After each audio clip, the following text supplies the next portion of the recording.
Mary had a little lamb. The fault. We believe that all men are created equal. To the magnificent mosaic that is America. From radio beacon to radio beacon. I have a dream today. Change has come to America. Believe it. Knock, knock. Who's there? It's a figment of your imagination. Randi Rhodes Show. Turn up your mind. Meet Emily Murphy, a political hack, a traitor, appointed by Donald Trump to lead the General Services Administration, the GSA. What has Emily done? Rooftop sex parties. Emily was A-OK with alcohol ragers and rooftop sex parties at taxpayer expense at her government office. Swamp monster. Emily Murphy worked with Trump to prevent the FBI from moving its D.C. office space to help the Trump Hotel across the street. She tried covering it up to Congress. Was the president or anyone at the White House involved in those discussions? Sir, to my knowledge, the direction that we got came from the FBI. We now know, in fact, that the president ordered this decision, which has the effect of benefiting his hotel and his own financial bottom line. Sedition. And now Emily Murphy created chaos by unlawfully refusing to sign paperwork to permit a smooth transition to President-elect Biden, placing our lives at risk. What do you see as the biggest threat to your transition right now, given President Trump's unprecedented attempt to obstruct and delay a smooth transfer of power? More people may die. Emily Murphy is a national disgrace. Tell Emily Murphy to sign the transition papers now. Midas Touch is responsible for the content of this advertising. Sign the papers! Sign the papers! Papers! Emily. Ooh, Emily! Wake up. It's coming from inside the house. The White House. It's coming from inside the White House. Emily! He's a murderer. He's a mass murderer. Oh, my God. Oh, there was a press conference today of the remaining Trump lawyers. The remainders. That's all that's left is the dead enders. The Rudy Giulianis, the Sidney Powells, and the Jenna Ellises, who literally in 2016 called Donald Trump every name in the book. Every name. It's like Lindsey Graham did too, right? He was a xenophobic, homophobic. He was a race-baiting, kook, right? Well, turns out Jenna Ellis also, but now she's on the other side where she's getting paid, and all of a sudden, he's the savior of democracy. All right, so they had this press conference today, the Giuliani, the Sidney Powell. This was insane. We tried to find you a sane clip from this press conference. We couldn't. It was not doable. There was nothing sane that came from any of the Trump lawyers. When do lawyers stop lying? When they go to court. This was amazing. So it wasn't at Total Landscaping. It wasn't at Four Seasons Total Landscaping, where they do shrubbery. I stand corrected. It's Total. It's Total Landscaping, right? I don't know where it was. Was it at the Hilton Head Shop? Was it at Motel 6? I don't know where it was. Maybe it was at Ramada Pest Control. But Giuliani stood there and is alleging mass fraud. Here's why this is so bizarre and why the only network that carried this was Fox. Okay, here's why. Because as you know, yesterday Rudy Giuliani was it's the remote. I dropped the remote. Rudy Giuliani was in court in Pennsylvania, in a federal court, right? And he was the laughingstock of the court. We played you Mark Aronchik, who represented, all the people that count the election board, everybody. And he said this man was like insinuating mafia, and we don't know why he brought up this word. He said, oh, if you just give me more time, I'll find some evidence. I will eventually find some evidence to present to the court, whatever.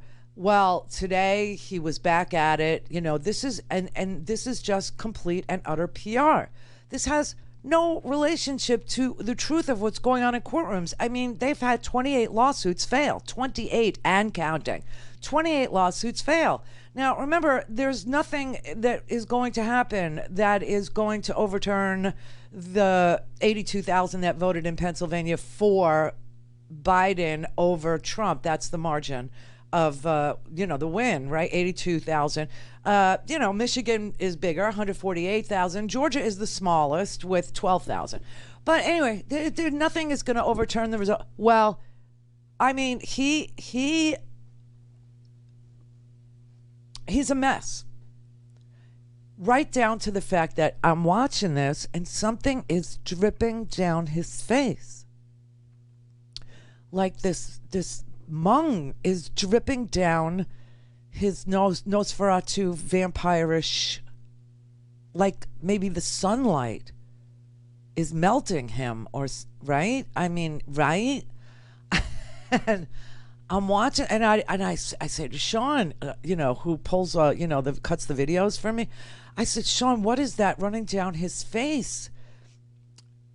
And he says, because he's humorless, Sean, I don't know how Sean and I work together. Sean has no sense of humor.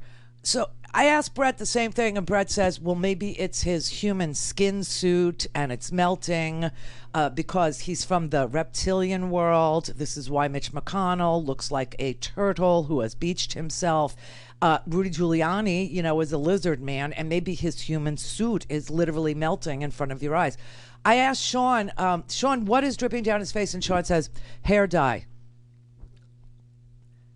Sort of killing the fun. But, okay, this is it. This is Rudy. I don't know what you need to wake you up. Evidence. To do your job.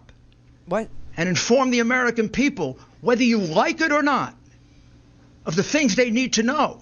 This is real. It is not made up. It is not, there's nobody here that engages in fantasies. I've tried 100 cases. I prosecuted some of the most dangerous criminals in the world. 30 years ago. I know crimes. I can smell them. Oh. You don't have to smell this one. I can prove it to you 18 different ways. Then do it. I can prove to you that he won Pennsylvania by 300,000 votes. You missed it. I can prove to you that he won Michigan by probably 50,000 votes. When I went to bed on election night, he was ahead in all those states, every single one of those states. How is it they all turned around? Mail-ins. Every single one of them turned around? Mail-ins. Or is it more consistent that there was a plan to turn them around? No. And since there are witnesses who say there was a plan to turn them around, and it kind of begs credulity to say that it all happened in every single state. Look, you're missing. My goodness, this is how you win cases in a courtroom. Oh, he's bat crap, man. Did you see it? Did you see it dripping down his face? Did you see that?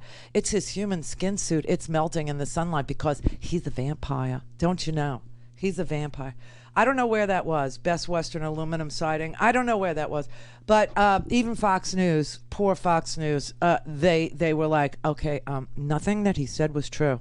Well, that was certainly a colorful news conference from Rudy Giuliani, but it was light on facts. So much of what he said was simply not true or has already been thrown out in court. And, Giuliani, he opened by making this really bold and baseless claim that a lot of this alleged nationwide voter fraud that he's referring to all came from one centralized place. He called it a nationwide conspiracy. And yet he failed to provide any hard evidence to back up that one specific claim, especially when you're dealing with a claim that really cuts to the core of our democratic process. Now, in Pennsylvania, Giuliani continued to claim widespread voter fraud in Philadelphia, even though he has already said in court, and I quote, "This is not a fraud case." So what he's saying in public, not under oath, is different from what he said in court. Moving on to Michigan, where the Trump campaign dropped its final federal lawsuit just this morning after two Republican canvassers in Wayne County say they now want to rescind their votes to certify the election. Giuliani says they dropped the lawsuit because the state did decertify, but that is not true. The results were certified in Michigan on Tuesday, and Biden won. Rudy's a mess. I'm melting. All I could think of is the sad song, Eminem's song, Stan. Just, wow. A things Randi at RandiRhodes.com. Go for launch. Speaking truth to power, the Randi Rhodes Show. These fake ballots that are coming in late. What, and back Pam? to the observation, they're not letting us watch the process. Pam, did you just say fake ballots? There could be. That's the problem. Can you talk about the evidence? You are claiming thousands of illegitimate votes here in Nevada. What's the evidence? You should go in and ask the question of the clerk. No. Which you haven't done yet. These people potentially could all be violating Rick, now, federal law. Where is the DOJ?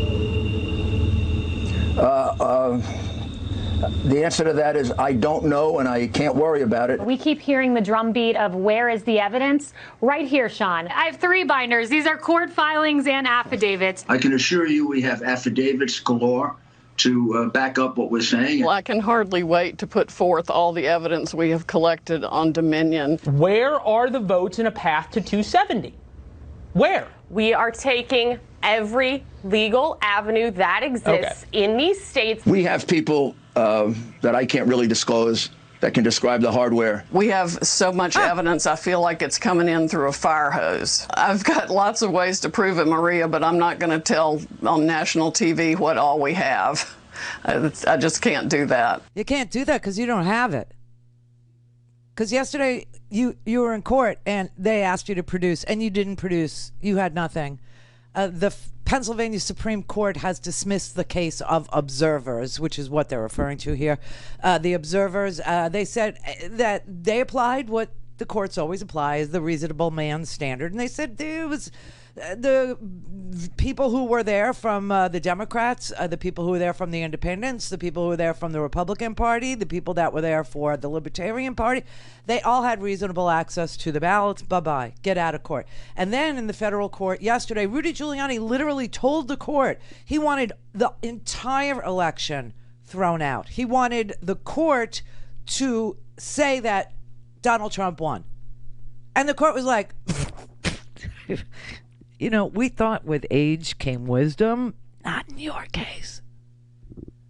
Didn't you always think that, like, with age came wisdom? I mean, wasn't that the expression so that we didn't fear getting older or some such thing? I don't know why we were told that, because it's perfectly obvious that all these men in their 70s over here, that the age did not make them wiser. The age revealed who they always were.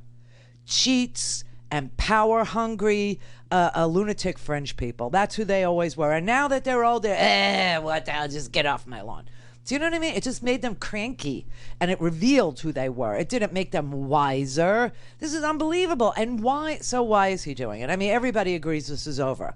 Okay, everybody. And why? Why do we have Rudy Giuliani as the lead lawyer in an election case? This is a specialty, right? This is a very niche part of the law. There are real election lawyers who do this work. None of them are on Team Trump anymore. Every one of them has withdrawn their name from the lawsuits or dropped their lawsuits or had their lawsuits dismissed or walked away. The only 3 left are these, crazy people, right? The crazy people. And then when they have their day in court, and the court says, yesterday, they actually asked Rudy, are you alleging fraud in the Pennsylvania, that happened? Are you alleging that fraud happened in Pennsylvania? And Rudy said, quote, this is not a fraud case. And Fox News was forced to report it because, you know what they know? It's going to get crazy violent out here. They know that. They know that. You know how they know that? There's been polling that's been done. There are 2 polls. One is a Monmouth poll, which is really freaking frightening, that says that 77% of Trump supporters, the cult 45ers, believe that Donald Trump was deprived through cheating of the presidency. 77% of cult 45 members, right? Then there's an Ipsos poll that says only half was supposed to be relieved. Only half believe that Donald Trump was deprived of being the president through fraud. I mean, this is just bizarre. This is so why are they doing it? Well, there's a couple of reasons. One, Rudy's getting paid $20,000 a day to do it. Did you know that? Yeah, and when you give to the Trump Legal Defense Fund, Donald Trump is paying Rudy and he's paying himself. That's what Donald Trump is doing with your money. And Rudy is charging $20,000 a day to be a PR meister, right? To be a propaganda meister, to stand on television and allege things that he doesn't even attempt to present evidence for in court. Because he can't.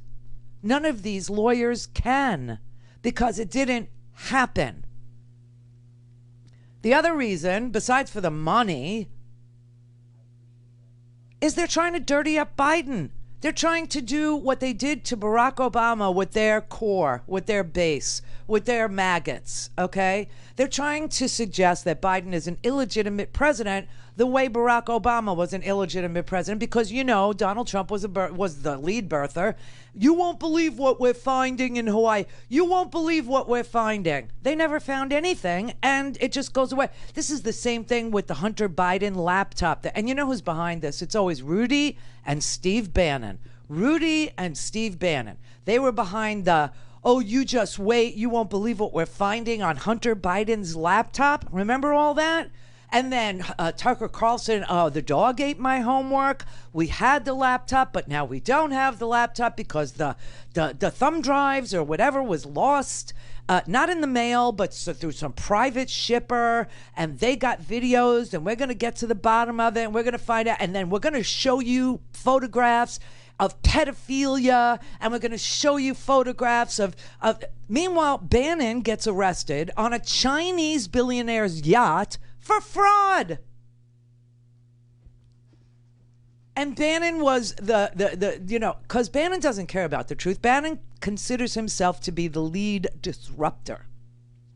And all they seek to do is dirty up an opponent with suggestions, with aspersions, with attacks that can't be proven or could be proven to be wrong, but they just keep saying it over and over. The big lie, the big lie, the big lie. It's propaganda is what it is. So I remember the day after Tucker Carlson said the dog ate his homework, Tucker Carlson actually said that we have now the laptop. We have it. I don't know if you remember this because, you know, a lot of us just refuse to watch that swill. But, you know, I get paid the little bucks to do it. And I pulled it that day, but I just never played it for you because it was just so insane. But okay, we're in insanity world right now. So Tucker Carlson literally got on the TV that night and said, okay, I have all this incriminating evidence. I have it. But I'm not going to show it to you. What? Yeah, I'm not going to show it to you.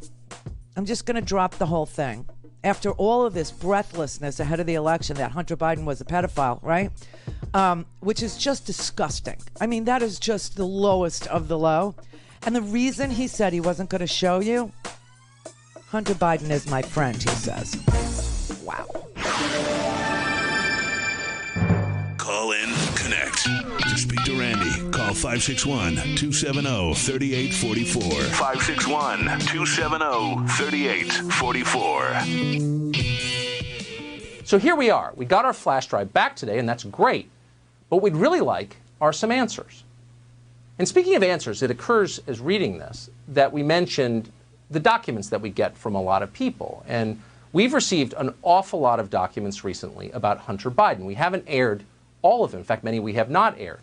The ones that are pertinent to his business career abroad, favors he did on behalf of foreign clients with the help of his father, that seems relevant.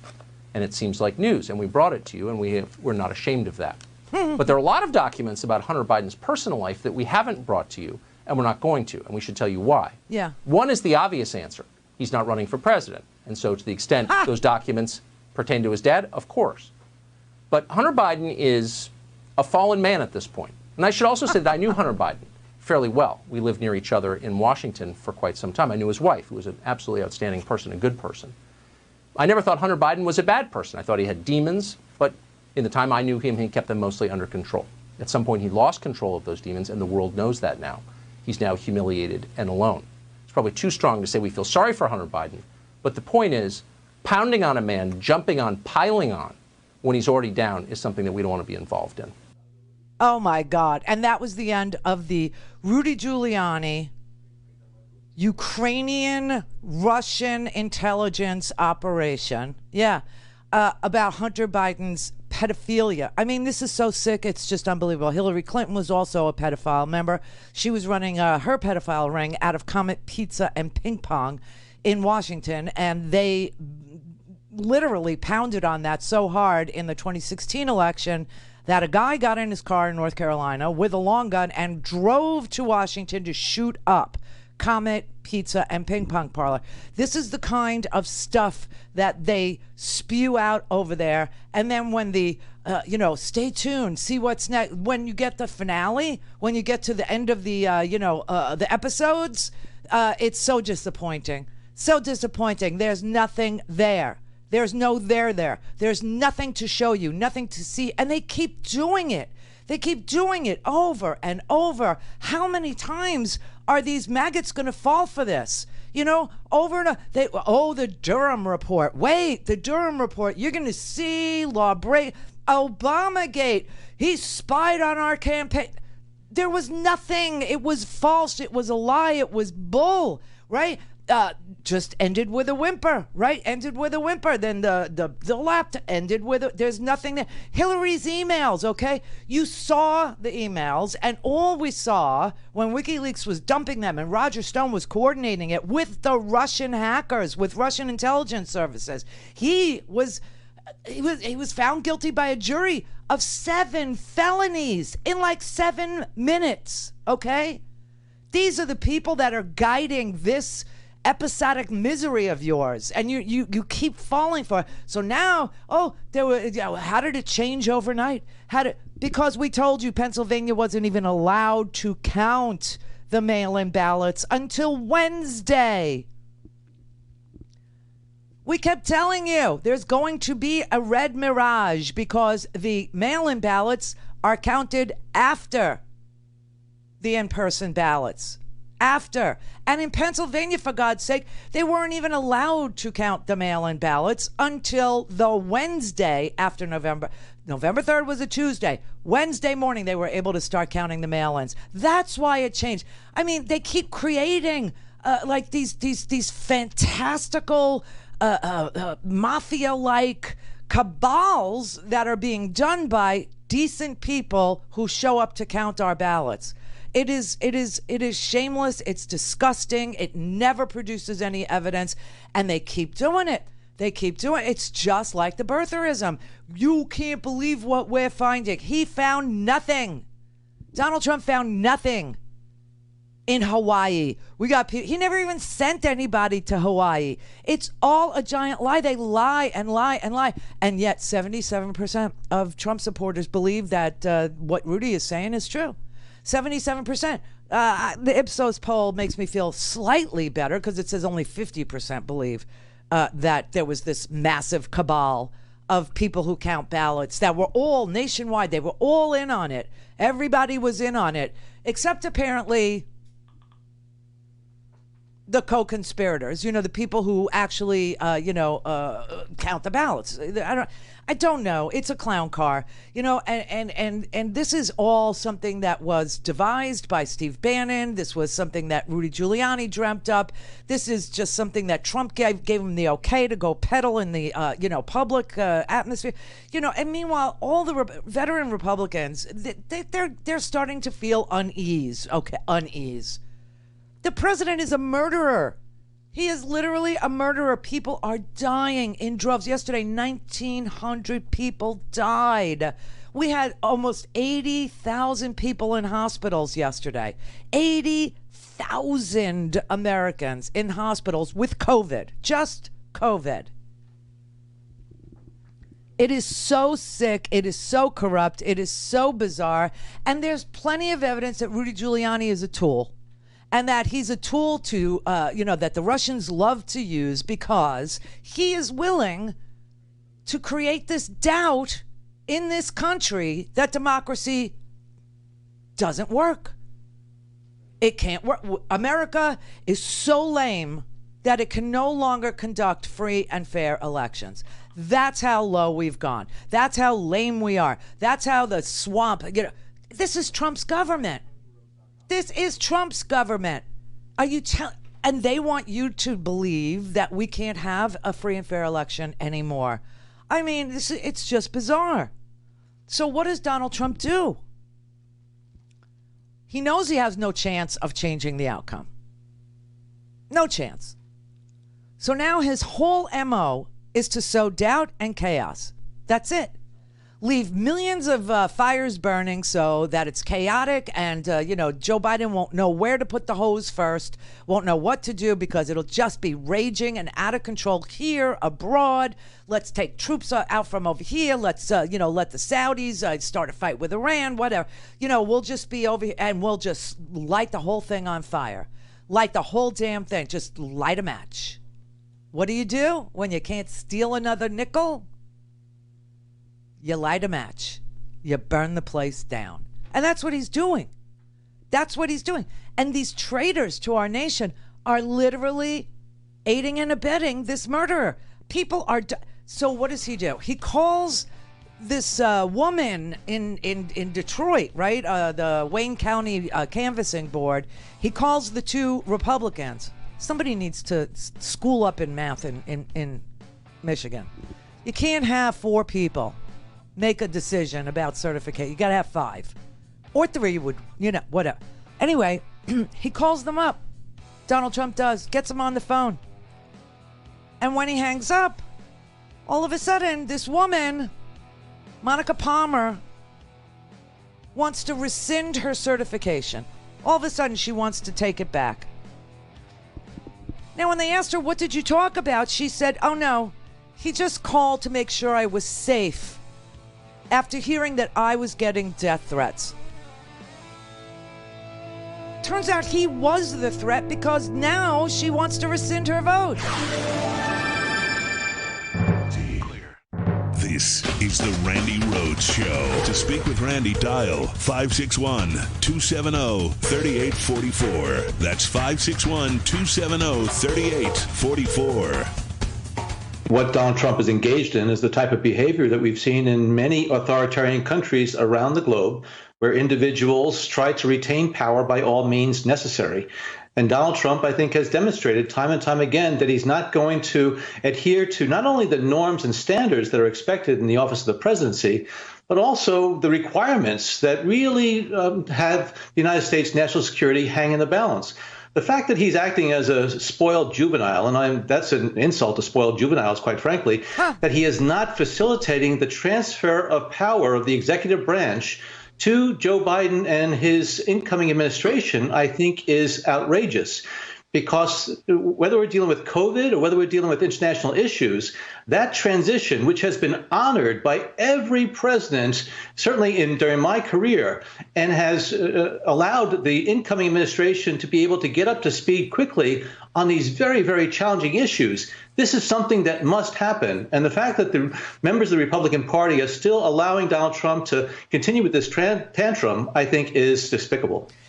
I think it's actionable, personally. I really do. I mean, these people are aiding and abetting, a murderer, an autocrat at the very least, right? Somebody who is lying to the American people about whether or not he can or has or will ever win a second term. I mean, he's refusing to cooperate with the transition. And by the way, Joe Biden spoke about this yesterday. He's like, hey, the idea that America could be, kept from having national security, or that the Health and Human Services or the National Institutes of Health or Fauci, at the National Institutes of Health or the CDC or Brent Gerard or any of the officials that are overseeing this COVID pandemic, they're not even allowed to talk to the incoming Biden team. They've been told, do not speak to Joe Biden, like we're in 4th grade and on a playground, and there's like the cool girls are like, oh, don't talk to Randi, don't talk to her, she's a pimply faced geek. Do you know what I'm saying? This is such ludicrous behavior. And it's dangerous behavior, and they're engaging in it. And you got Republicans like Mitch McConnell and Lindsey Graham and all the others that won't speak up and speak out about how bogus all this is, that it's time to start the transition. And they all refer to this one girl, this one bureaucrat, a bureaucrat, okay? Emily Murphy. She has the keys to the kingdom, and no one can muster the courage to tell her what to do? No one? We're supposed to believe that American democracy proceeds or fails on the decision of Emily Murphy at the General Services Administration. Oh my God. Are you freaking kidding me here? Now, Joe Biden, you know, he actually mentioned the law yesterday. I don't know whether he'll hire a lawyer to make the case and go to court and get an emergency declaration that says that she needs to ascertain, so that in the midst of a pandemic, do you know what the positivity rates are in some of the states in this country? I'm not even going to tell you about Wyoming, because I don't know if this possibly could be true. I mean, I don't think they're doing enough testing in Wyoming to determine that the positivity rate in Wyoming, as listed by the hospital review, Becker's Hospital Review, is 92%. Means almost everyone in Wyoming has COVID. South Dakota, I can tell you, it's over 55%. It's almost 56%, which means almost every other person is positive for COVID. Iowa is 50%. Chuck Grassley, senator from Iowa, just got diagnosed with COVID. He's 87 years old. Special election, Teresa Greenfield, anybody? Just saying. But Idaho, 43%, Kansas, 43%. I mean, it's raging across this country. It's out of control, and the president does nothing. Literally spends his day yesterday wiring $3 million to Wisconsin, not to recount the whole state because he believes there's widespread fraud. Oh, no. Only to count 2 counties. Yeah, the places where black and brown people live and toil. Madison and Milwaukee. That's what he wants recounted. Sent them $3 million. Otherwise, it would have been 8, and, he wasn't willing to pay for, another 5.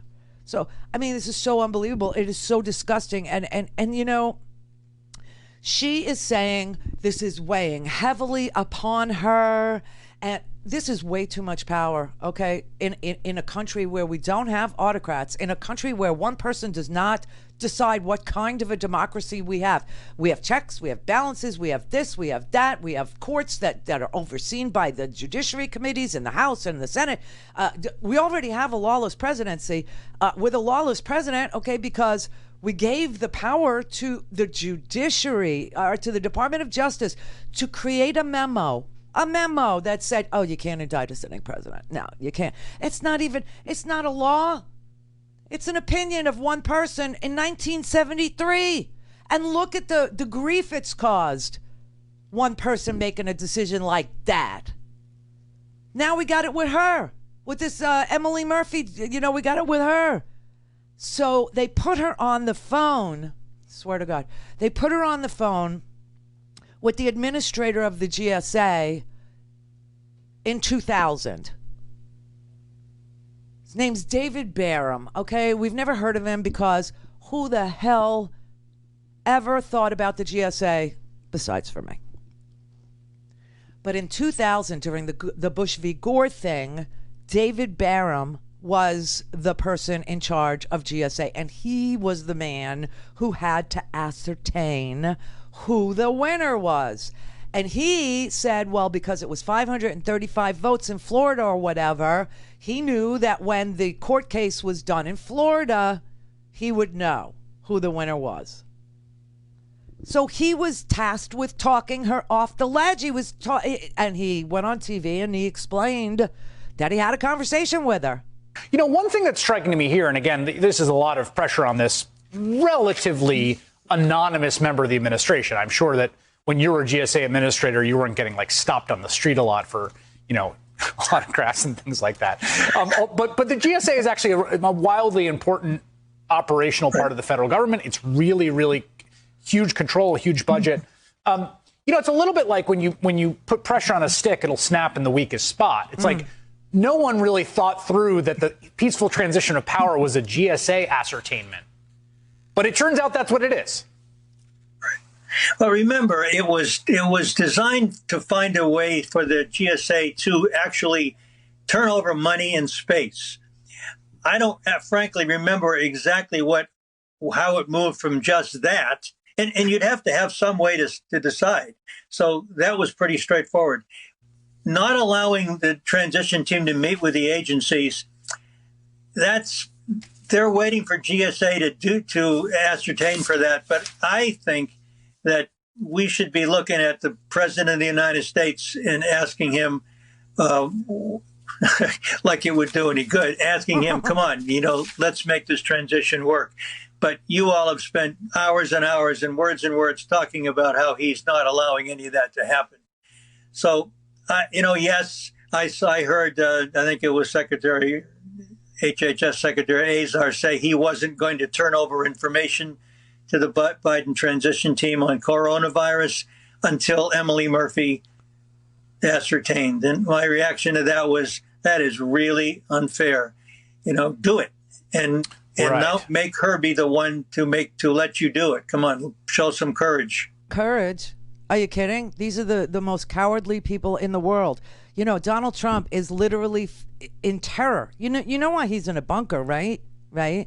He's there because he's terrified. He knows his immunity as president will evaporate at high noon, one second after high noon, January 20th. He is no longer protected by the one memo that exists in all of this government that says you can't indict a sitting president, right? And he's an unindicted co-conspirator in the Michael Cohen case. That's tax fraud, really.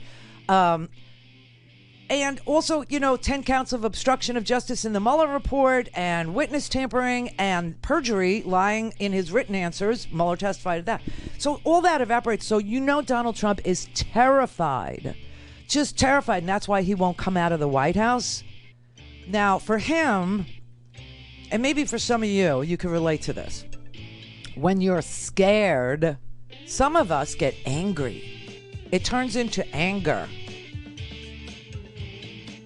Because you hate being scared, so you just rage. I have some of that in me. I hate being afraid. I hate it. And I get very angry at whatever makes me afraid. That's why I will smash a cockroach. I'm afraid of them, and it makes me angry. But that's what's going on here. Mary had a little lamb. The fault. We believe that all men are created equal. To the magnificent mosaic that is America. From radio beacon to radio beacon.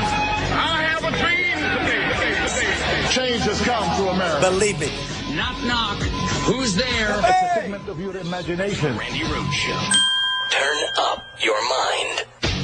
With the Trump administration stonewalling a proper transition, President-elect Joe Biden is taking matters into his own hands. Holding a virtual roundtable with frontline healthcare workers as he keeps the fight against coronavirus front and center in his transition agenda. Without certification from the General Services Administration, the Biden team says it doesn't have access to the funds and briefings necessary to ensure that we have the best plans in place for equitable distribution of the vaccine. But we haven't been able to sit down with the Trump administration at all. America is now regularly recording more than 150,000 cases a day. And as new infections rise, so do the number dying every day. In its weekly report, the White House Coronavirus Task Force warns of aggressive, unrelenting, expanding, broad community spread, reaching most counties without evidence of improvement, but rather further deterioration. This is the saddest thing of all. Because this is really a question of depraved heart. Now, lawyers out there, they just said, what?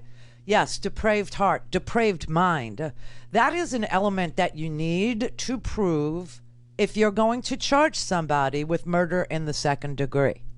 And I think that once Donald Trump leaves this White House and there is no longer any immunity for him, to rely on to protect him, to shield him from lawsuits, civil suits, money damages, fines from the IRS, etc., and then criminal charges. And, you know, they've only been looking at white-collar criminal charges so far. The legal liability that Cyrus Vance's office has been investigating in New York, these are the white-collar crimes, okay? These are potentially what I've been referring to for the last, 3 years now as RICO crimes, because he has been looking holistically at the entire Trump organization. And the RICO Act is racketeering and illegal criminal conspiracy organizations, okay? And Cyrus Vance, who I don't know if he'd be my first pick to prosecute, a guy like Donald Trump, but that's who is looking in and has been looking into Donald Trump's white-collar crimes, the U.S. Attorney in New York. Now, everybody knows about Letitia James. She's the Attorney General in New York. She's looking at civil suits. She's looking at, reporting him to the IRS for tax fraud, things like that, on the casinos that he had, this venture fund. They're looking for all kinds of fraud that was insurance fraud based on what Michael Cohen testified to and the documents that Michael Cohen presented when he was under oath in front of Congress, right? But Cyrus Vance, he's looking at the crimes. He's looking at the criminal portion of Trump's liabilities. And so far, he's looking at tax fraud and insurance fraud. He's also looking at his history of doing business with foreign actors, concealing the sources of his income, and also maybe money laundering as a way to conceal the source of his income. So that altogether, that would be the Trump organization. That would be a RICO statute trigger. And you could see Donald Trump tried like a mobster. Truly. But what about this second-degree murder that's going on right in front of our face? And it is. It's going on right in front of our face. Now, a lot of people have brought up to me a prosecutor named Glenn Kirshner. And I went and I actually started listening to Glenn Kirshner and his theory of the case and whether or not Trump is guilty or whether or not Trump should be indicted for, right, because he can't decide if he's guilty, but whether or not Trump could be indicted for or should be indicted for murder, and if so, what kind of murder. And Glenn Kirshner has presented a very solid case about murder too, second-degree murder. What Donald Trump has just done by virtue of these tapes that Bob Woodward released is he has upped his own criminal ante to second-degree murder. And here's why. He was lying to the American people about the danger this virus posed. Think about this, Dean. He was saying to Bob Woodward in very dramatic tones, this thing is airborne. All you need to do is breathe near somebody who's infected, and, you're going to get it. He didn't tell the American people that, but what did he do? He refused to order the production of the personal protective equipment, the masks, the PPE, that not only our healthcare workers desperately needed because of shortages, but we all now know we all needed it, and he lied to us about that. At the same time, he was arranging for his State Department to deliver PPE to China, depriving the American people of it. This man has upped the criminal ante to second-degree murder, and there are only two elements for second-degree murder. The first is that you caused the death of another. The second element is the intent element, and here's where it would otherwise get tricky if we didn't have Donald Trump's incriminating admissions. The second element is it can be satisfied in one of three ways. Either you intended to kill somebody. We're not going to say Donald Trump intended to kill people. I would argue you might be able to make a straight face showing. Or if he didn't intend to kill, he intended to inflict serious bodily injury. Let's give him that one. He didn't intend to do that. The third is what's called conscious disregard. And that's defined as your conduct was in conscious disregard of the extreme risk you were creating to other human beings that they would suffer death or serious bodily injury. Trump has admitted, in my opinion, as a career prosecutor, and frankly, I was the most experienced homicide prosecutor in the Department of Justice because of our unique jurisdictional mandate in D.C., that is second-degree murder, and Donald Trump must be held accountable. So that is a solid case, all right? The first part, did people die? Did you cause the death of another? Obviously, he did. He lied, and he caused the deaths of others. Then you have to prove intent, like what was in his mind. And Glenn is giving him a pass that he's saying, well, he didn't intend to really kill you. He just ended up killing you. And he didn't intend to cause bodily harm. He just ended up, so he's giving him a pass on these two elements, these two things that have to go along with, did you kill somebody? But the third thing, conscious disregard, or sometimes it's called depraved indifference or depraved heart. And the legal definition of depraved indifference or depraved heart is, quote, conduct so wanton, so deficient in a moral sense of concern, so lacking in the regard for the lives of others, and so blameworthy that it constitutes murder.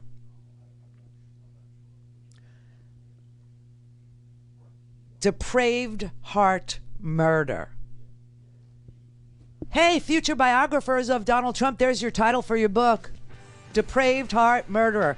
I believe we have that case. I really do. I mean, his murderousness, his malevolence, they don't entirely overlap because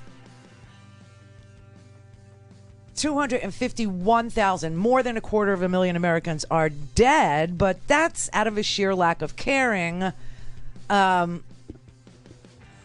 Because he's so disorganized, even if he had evil intent and wanted you killed, he'd probably botch it. You know what I'm saying? So, but I think this case needs to be made. And I believe that Trump has to be held accountable for what he's done. Not just the obstruction of justice, not just the perjury, not just the tax fraud, not just the insurance fraud, not just bank fraud, and perhaps money laundering, but for murder.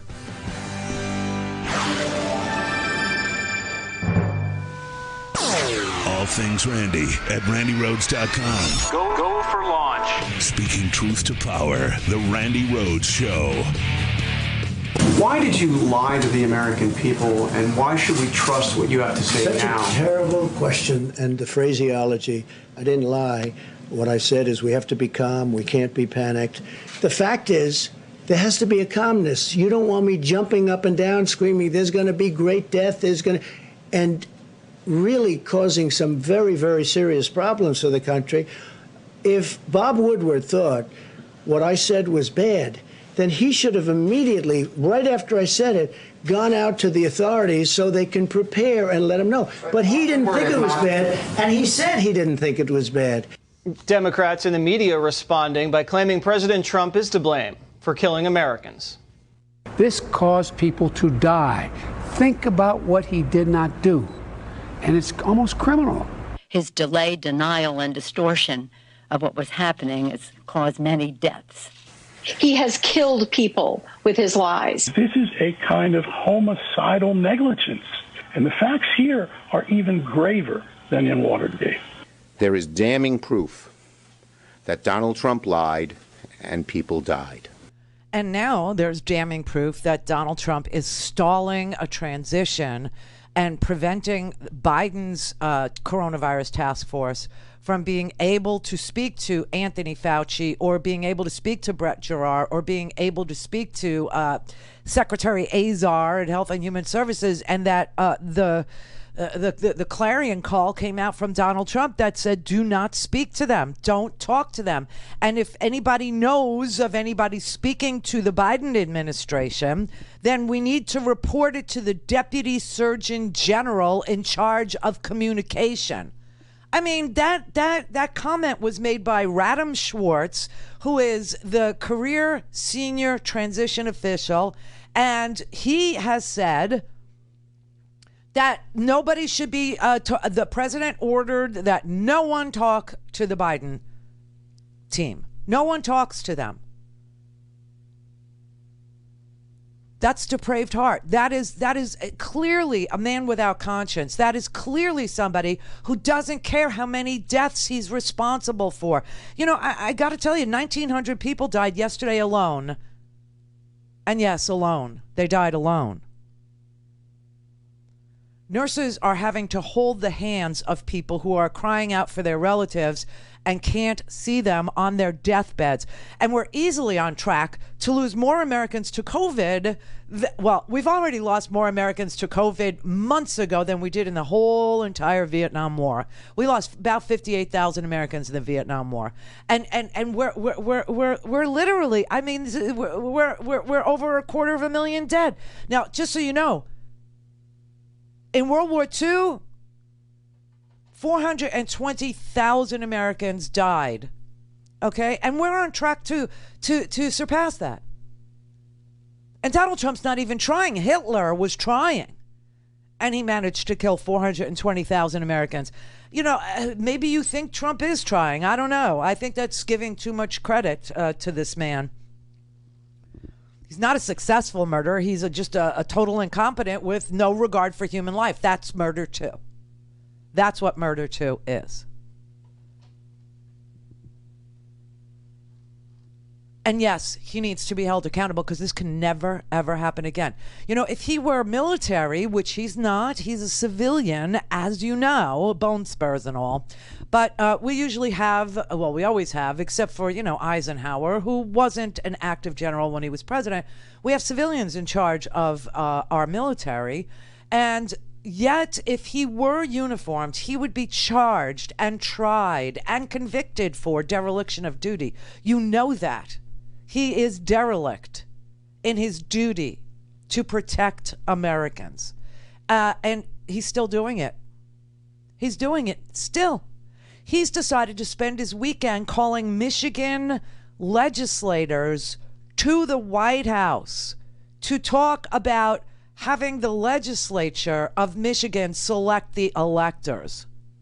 Now, there is nothing in Michigan law, there's nothing in Pennsylvania law that would allow for the legislature to select the electors, because I told you, the Constitution allows for the legislators in each state to choose the manner in which the electors will be selected, and they already have. Every legislature has chosen the manner, and the manner is popular voting. Popular vote. Whoever wins the popular vote, that's who gets the slate of electors. And I tell you, the Senate Majority Leader in Michigan, who is a Republican, his name is Mike Shirkey. Better not shirky your duty, Mikey. But Mikey Shirkey, he says Biden is the president-elect. And he was asked specifically by the Washington Post if any effort by Donald Trump to award Michigan's electors to Trump could succeed. And his quote is, quote, not gonna happen. Pennsylvania, their Democratic governor, Tom Wolf, is imbued with the power in Pennsylvania to select the slate of electors based on the popular vote. So there's nothing in Pennsylvania law that allows the state legislature to do that, right? And still he's having them all up to the White House on Friday after 2 weeks of no concession, no cooperation, in the middle of a massive death event. Okay, that's what we're living through, a massive death event. There are dead bodies piling up everywhere. They're in refrigerated trucks. You've got positivity rates over 50% in some Midwestern states. You don't even get down to like the 10% range until you get down to like Florida. And we're right at the 10% range. And we're on the bottom of the list at this point. But, you look at all these states, 43% positivity, South Dakota 55.9%, Utah 20%, Montana 20%, Pennsylvania almost 25%, Alabama 25%. It's uncontrolled. It's wildly spreading. And the president of the United States is ordering his government not to cooperate with an administration that will be the new administration in 62 days.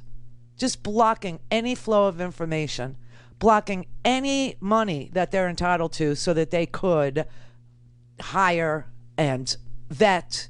And they can't, listen, they can't even get security clearances for these people to get briefed by briefers until the GSA ascertains.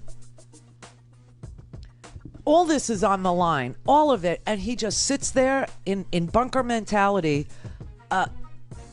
like the worst autocrat that you could think of at this moment, like the worst name that comes to mind, the worst one, whatever yours is. Depends where you're from in the world. Could be Mobutu, could be Baby Doc Duvalier, could be Hitler, could be Franco, could be Maduro, could be wherever in the world your roots are. That's who you just thought of. He's worse. He's worse. He's the worst ever. Because he's not even trying. Not even trying.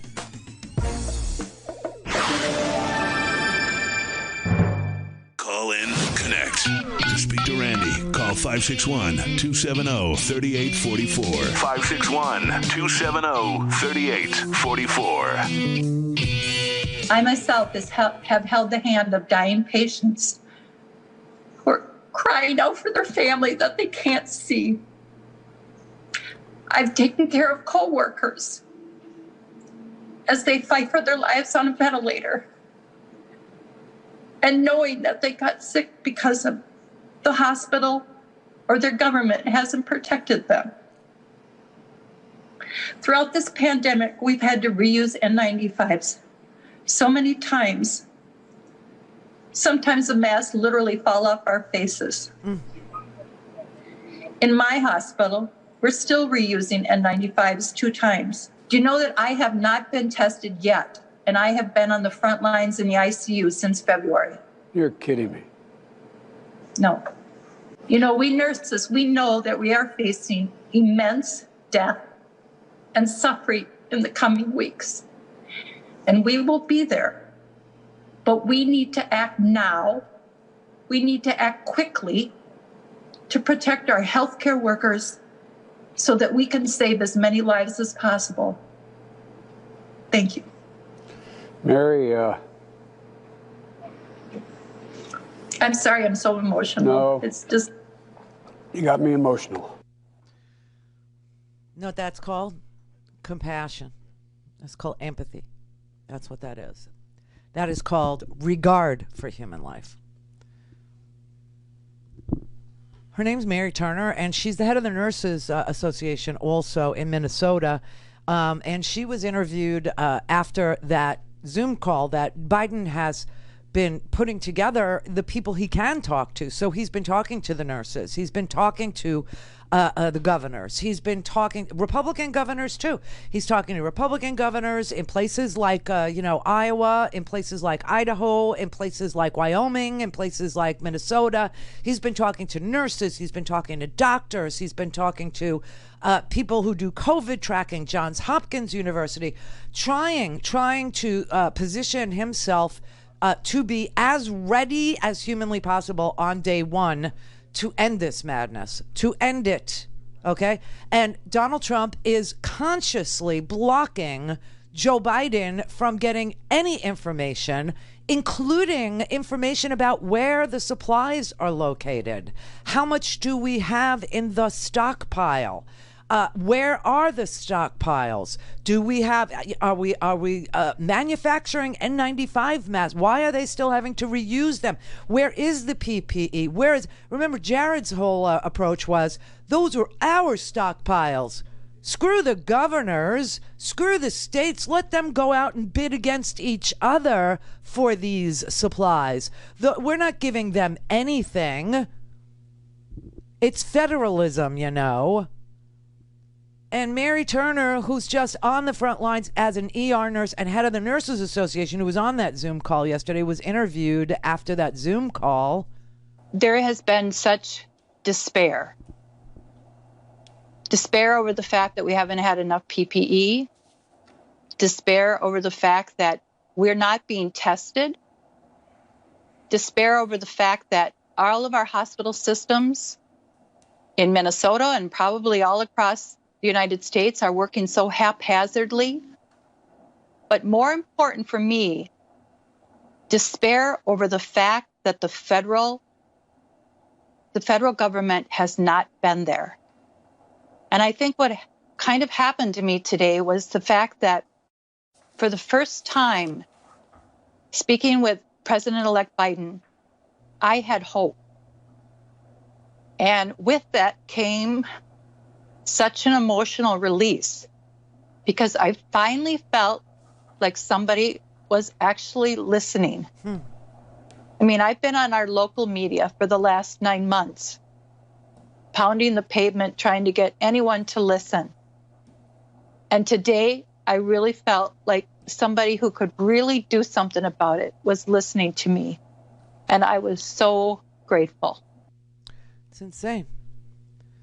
She'd make a wonderful witness, and so would all the nurses, all the ICU nurses, all the respiratory therapists, all of the surgeons, and all of the radiologists, and all of the people that are tending to, lung disease and, heart enlargement, blood clots, brain aneurysm, all the things. All the doctors, all the teams of people that tend to the people that Donald Trump doesn't give a rat's ass about. I mean, they would make fabulous witnesses. The idea that, look, here's the thing. I come at this from this point of view. Back in the day, okay, when we had a Bush presidency, and shortly after Bush became president, he started, we got attacked on 9/11. And then he attacked the wrong countries. And when he decided to do shock and awe in Iraq, who had nothing to do with 9/11, I was livid. It was vile. All these people that supported, Bush, they were Republicans. They were screaming at me and yelling at me. And why am I lying about weapons of mass destruction? They're there. You'll see. There's chemical belts around Baghdad. He's got mobile laboratories. He's enriching uranium. They found lawn chair parts or, aluminum tubes. Colin Powell testified they have anthrax mobile laboratories and blah, blah. And when we invaded, they went in with gas masks, our troops did. I was actually working for, I guess now they're iHeart. It was Clear Channel back then. And I asked them for money for one billboard because they would never, ever, ever, ever, ever do any advertising or promotion, right? And I said, I need one billboard, just one. And I fought and fought and fought, and I got my one billboard. You know what I put on there? I put soldiers in gas masks invading Iraq, and I wrote, "We need to talk." That was it. And all these Republicans, because it's Palm Beach, it was a local show. All these people, you're a liar, and you're this, and what's wrong with you? After we invaded, and it looked like there was no end to this, and then we started to find out that we were running black site prisons, and that we were literally torturing people in Iraq that had nothing to do with 9/11. That we were using dogs and stripping them naked and piling them one on top of the other in pyramids and misspelling, but writing rapist, it's always that, on these men. And leading them around on dog leashes and hooding them and attaching electrodes to their private parts and all that. Then the story progressed and we found out not only were we torturing people that had nothing to do with 9/11 in black site prisons that were supposedly secret, but that there were videotapes of it And the CIA person in charge of the black sites, a woman named Gina Haspel, who's now our CIA director, destroyed all the evidence. I wanted somebody to answer for that, whether it was Gina Haspel for destroying evidence, or Ashcroft, or Rumsfeld, or Bush himself. And you know, we let it slide, and here we are. This is the Randi Rhodes Show. To speak with Randi, dial 561-270-3844. That's 561-270-3844. I am not going to shut down the economy, period. I'm going to shut down the virus. That's what I'm going to shut down. So that's I'll say ruled out. it again, no national shutdown. No national shutdown. Because every region, every area, every community can be different. And so there's no circumstance which I can see would require a total national shutdown. I think that would be counterproductive. All right, so that was Joe Biden. He just gave a press conference with Kamala Harris, talking about everything from national shutdowns, PPE, Make It in America, all these things. And he also was asked about some cabinet appointments that are of interest to economists especially. And he was asked about a pick for Treasury. Who's going to be the Treasury Secretary? And he said that he's made up his mind and that we'll find out either shortly before or after Thanksgiving, but that it is somebody who will be uniformly acceptable to progressives and to moderates in the Democratic Party. You'll soon hear my choice for Treasury. I've made that decision. We've made that decision. And you'll hear that either just before or just after Thanksgiving, number one. And you'll find it is someone who I think will be accepted by all elements of the Democratic Party, from the progressive to the moderate coalitions.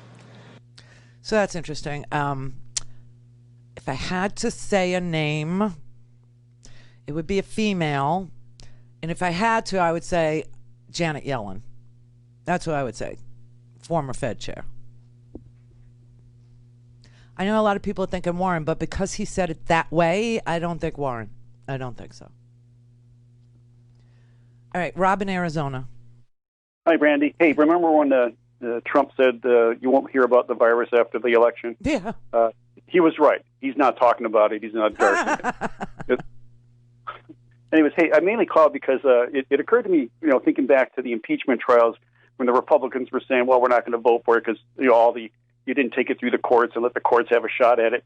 It just occurred to me that they're weaponizing the courts, and they're doing it in full force right now. So all these lawsuits going on about the election, if you think about it, it only costs a couple $100 to keep, start these lawsuits, and you can appeal them all the way up to the Supreme Court, and it keeps it going on the local papers.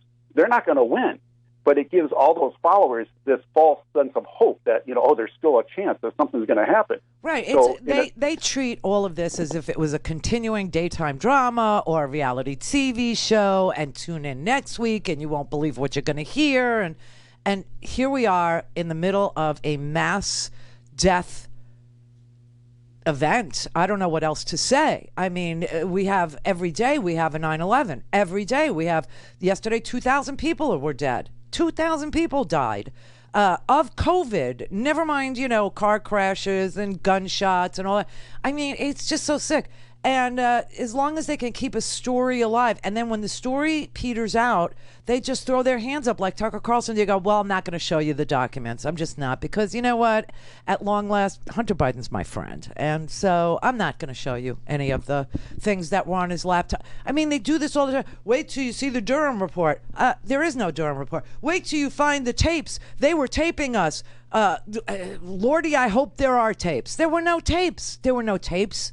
Okay? All of this is just, they treat it like it's a TV show, and it's our lives. It's our livelihoods. This is Thanksgiving, for God's sake. Our families, everybody's having to decide what the hell to do.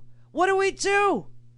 Right, and Trump's going to run again. Why? Because he's making more money off of this than he's done in any of his business ventures. He's going to milk this. Trump is not going to run again. Trump will not. Well, no, he's going to announce it. He'll announce it, and he's going to milk it. The only I was going to say the only reason why is so that he can keep the Republican Party frozen, right?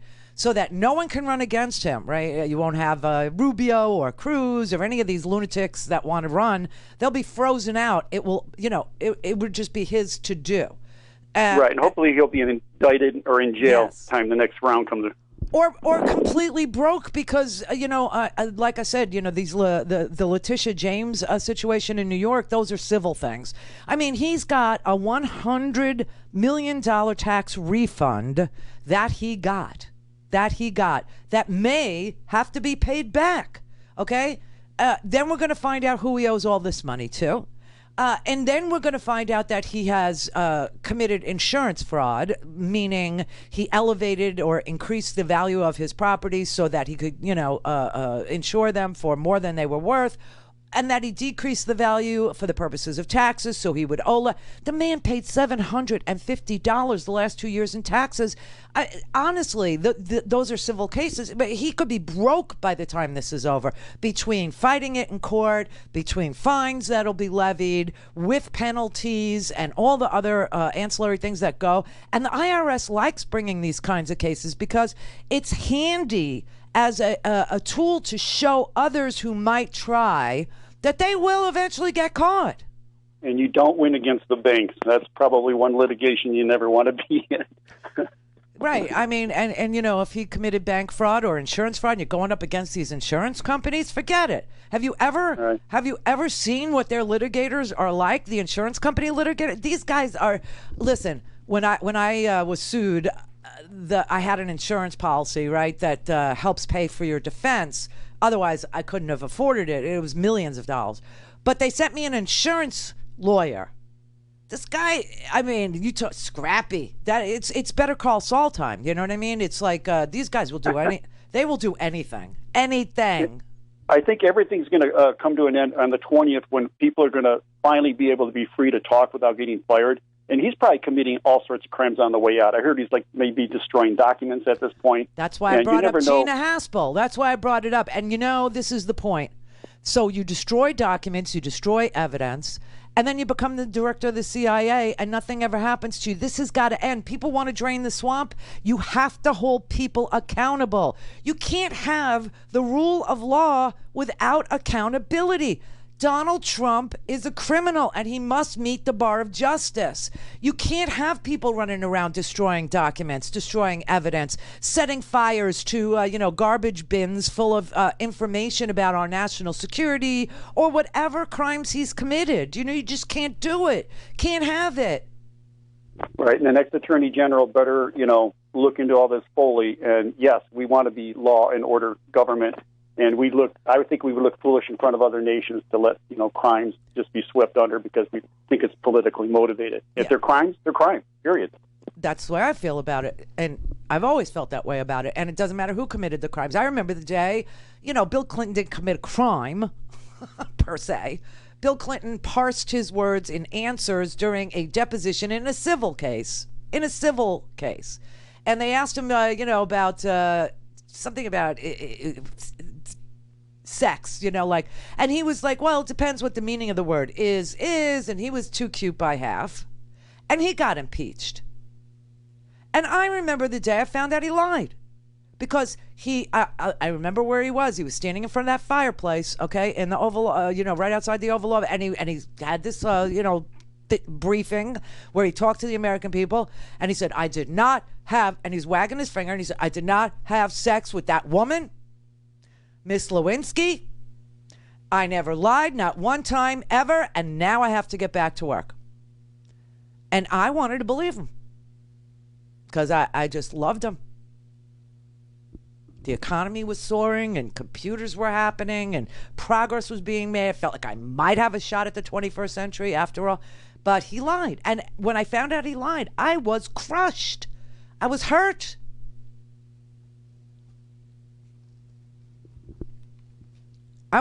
all about defending. I twisted myself into various positions in the Kama Sutra, trying to defend that he did not have this affair and that he did not lie about it under oath. I tried so hard because I liked him, just like you like Trump. But at long last, I couldn't. And you know, when I got off the bandwagon and I actually oriented myself to reality and the truth, I lost my job. Yeah, because when you work for partisans, they don't want you to fall off the bandwagon. They want you to stay right where you are and continue to lie. And that is the difference between me and everybody else that you watch or listen to. Not on this channel, but on corporate news. Wherever the facts take you, that's where you land. That's where you go. It doesn't matter where you sit. That has nothing to do with where you stand. You're either on the side of upholding the law and holding people accountable under the law to the full extent that the law provides accountability for whatever they did, or you don't. And if you don't, and you say drain the swamp to me, I'm going to say bite me. You don't care about it. You don't care about democracy.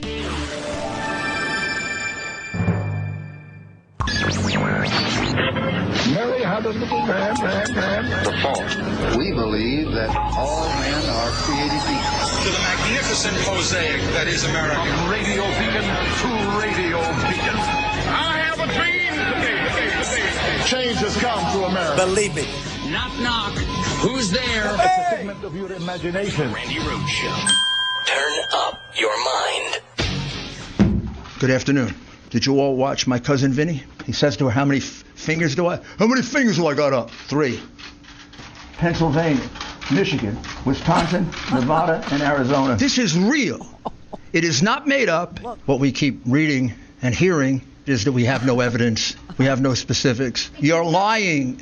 You're lying. Ma'am. Let me answer the question. Let me answer the question.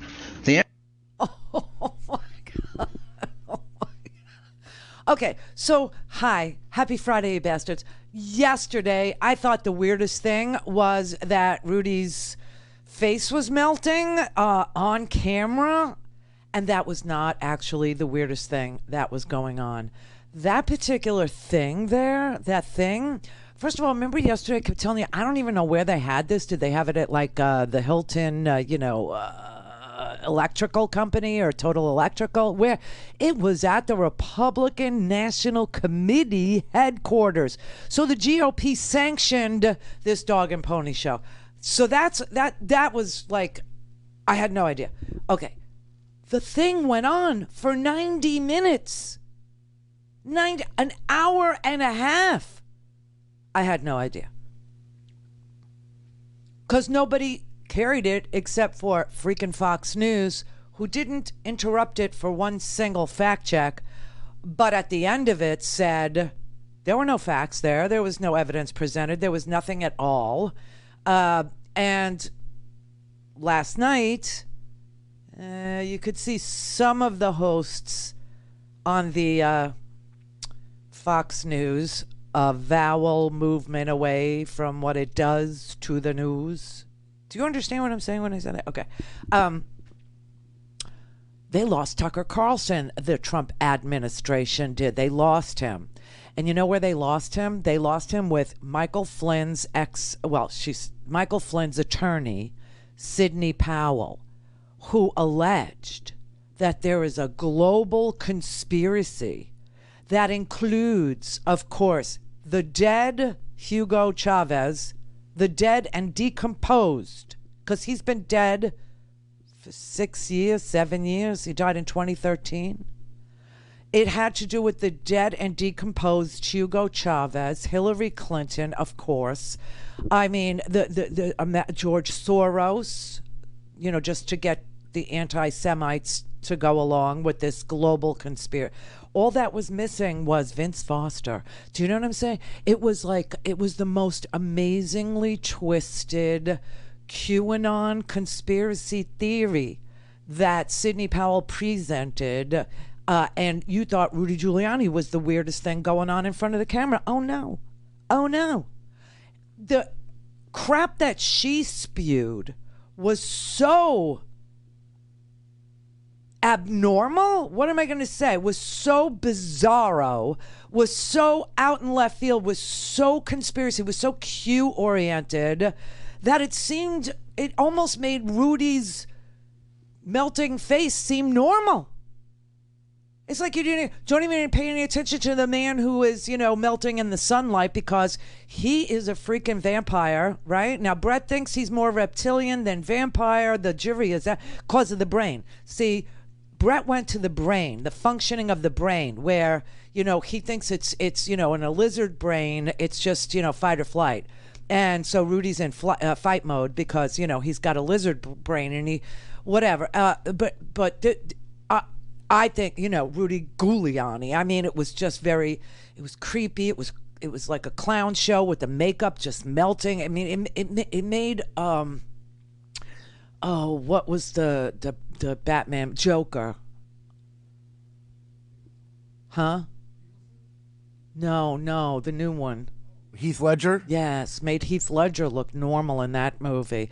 Made him look well adjusted. That's how sick it was. That's how crazy it was. All kinds of things running through my head now because I had to go home and watch it because I have to tell you, like, what the hell? Because we didn't air it. Nobody aired it except for, the vowel movement, just if you replace the O with a U, news. They aired it. But I now I'm thinking stigmata. Do you know what I'm saying? Just like random blood drip. It was, wow. But this Sidney Powell did. Okay, so here's what I figured out. I want you to pay attention. I know who Q is. I know who Q is. Do you want to see? Do you want to see who it is? I don't think you'll be all that shocked. I'm not sure, what your reaction to this will be, but this is Q. That I take this obligation freely. That I take this obligation freely. Without any mental reservation. Without any mental reservation. Or purpose of evasion. Or purpose of evasion. And that I will well and faithfully. Discharge the duties. Of the office on which I am about to enter. So help me God. Where we go one, we go all. God bless America. God bless America. That's Michael Flynn and his freaking family, okay? That is who Q is.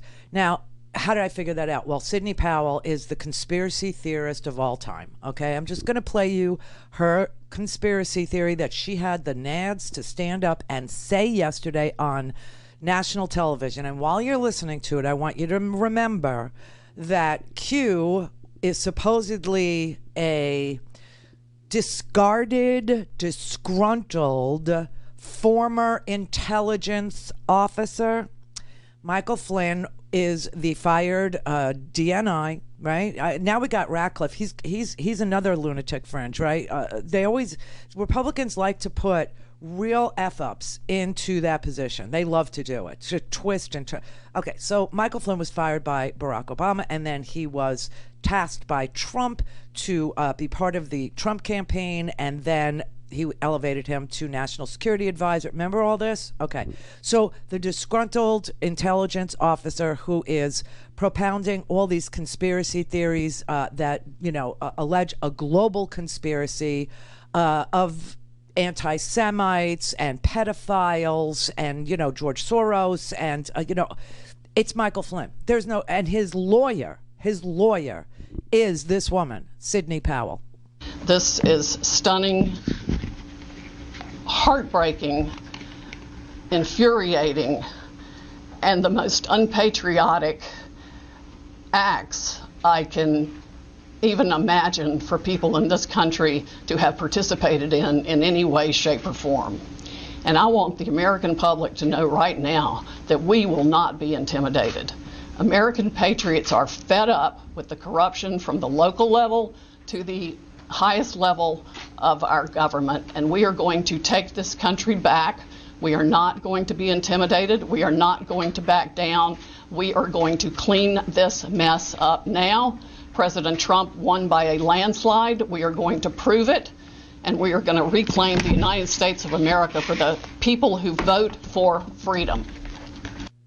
Okay, she's obviously backcrap crazy to the point where she's alleging this massive global conspiracy. Rudy also yesterday. The people who thought up this QAnon conspiracy theory were Michael Flynn and Sidney Powell and other helpers. That's why Trump retweets all this crap. That's why Trump stuck up for Michael Flynn. This is Russian disinformation. It's working. You got 70 million people that are buying into this global conspiracy theory while Donald Trump literally commits sedition. Oh, yeah. Right in front of your face. Sedition.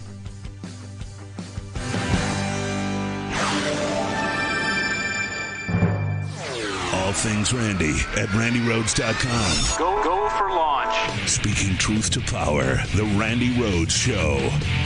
All right, this just happened. This is not an easy thing to do. Big Pharma ran millions of dollars of negative advertisements against me during the campaign, which I won, by the way, but, we'll find that out. Believe me. Almost 74 million votes. Oh, my God. He just had, in the James Brady press room, a press conference. He took no questions. And he just stood on the stage and declared himself the winner yet again. Said he got 74 million votes. He got 73.7 million votes, but Biden got 79.6 million votes. Which means, and Biden won 306 electoral votes. Trump got 232. He did not win. This is crazy.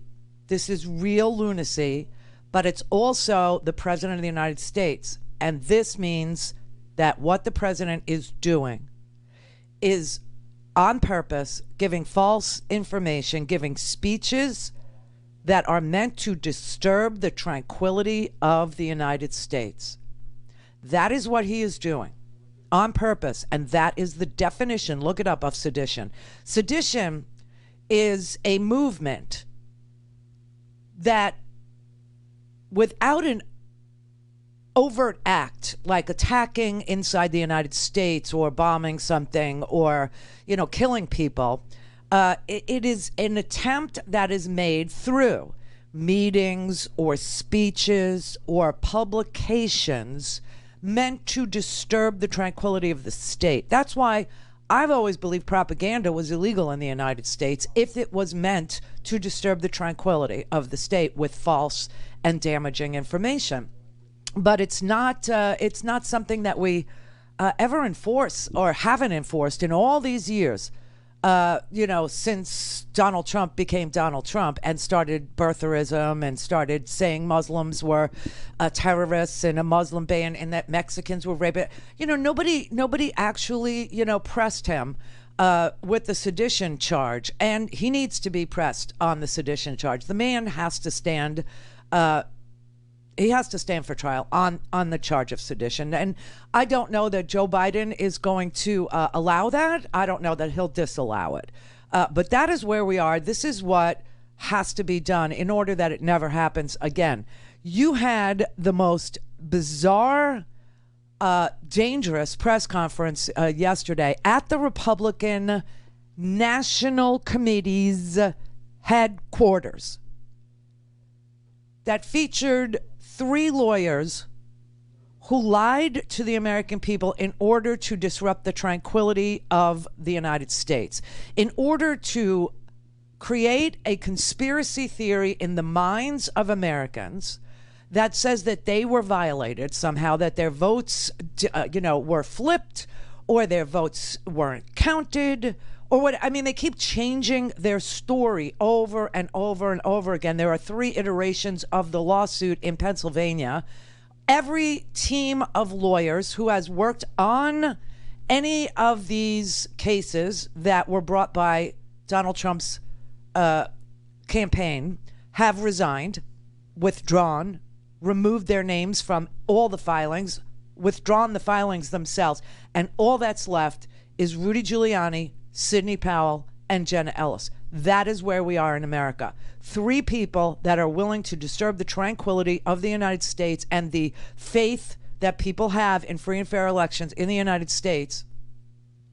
3 people at the behest of and on the orders of the President of the United States. I mean, this, and like I said, so the melting face, it was like, it was nothing compared to what was really going on. Rudy said, I can prove to you that Trump won Pennsylvania by 300,000 votes. I can prove to you that he won Michigan by probably 50,000 votes. Yet for some reason, he has been unable to persuade a single judge in any state of that fact. I'm sorry, but this was just bizarro world. I can't give you all these affidavits because if I do, these people will be harassed. They'll be threatened. They may lose their job. We have 100 more of these.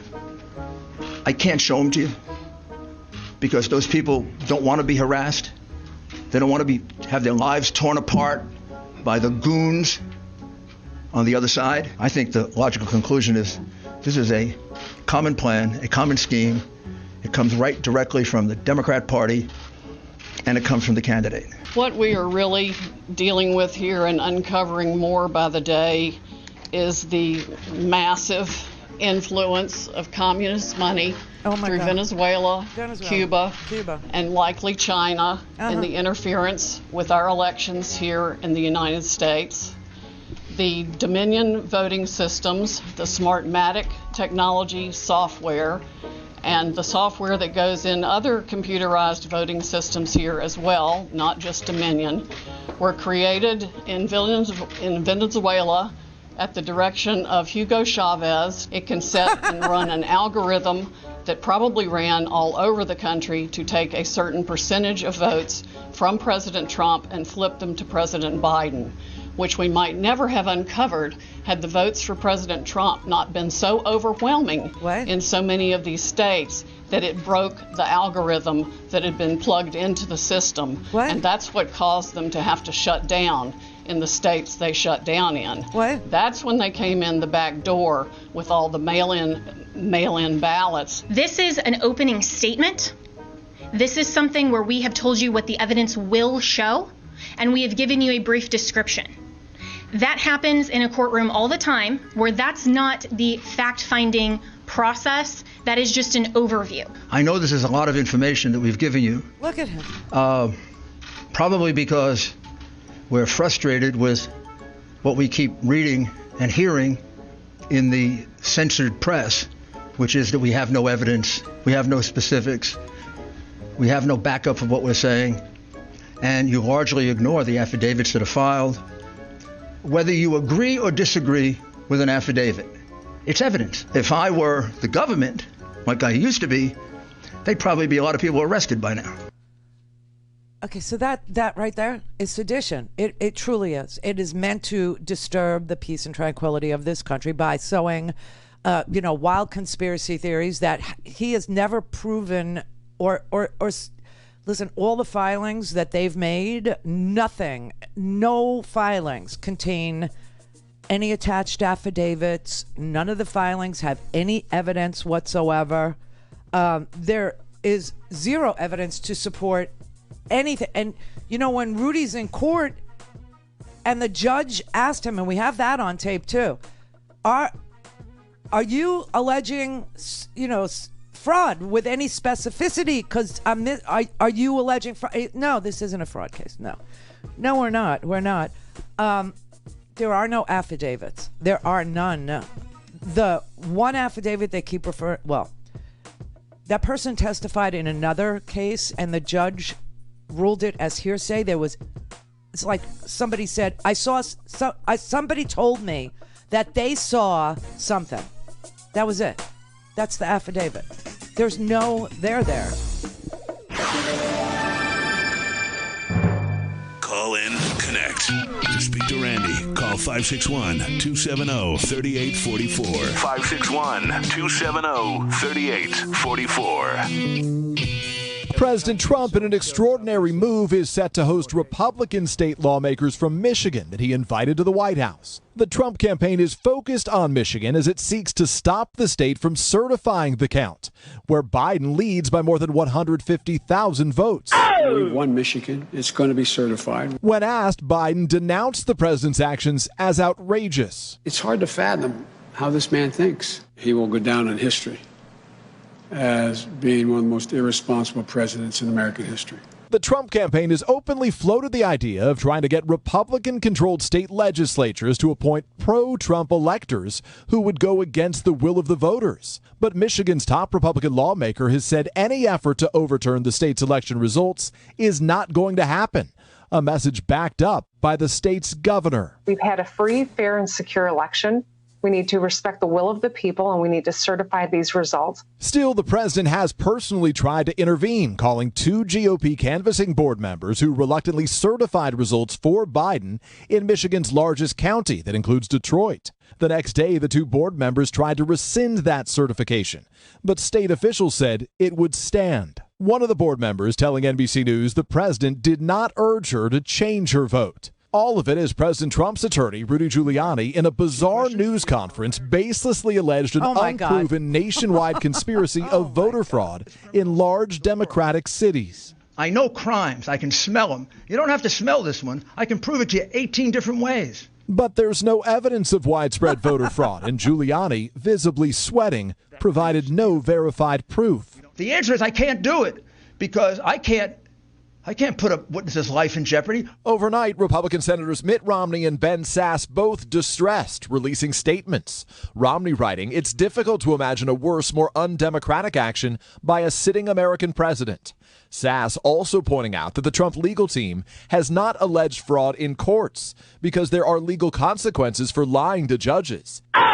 Yes, there are legal consequences for lying to judges, so you can't lie to the judge, which is why Rudy Giuliani has presented no evidence in these cases to the court because it doesn't exist. He's just lying to the American people.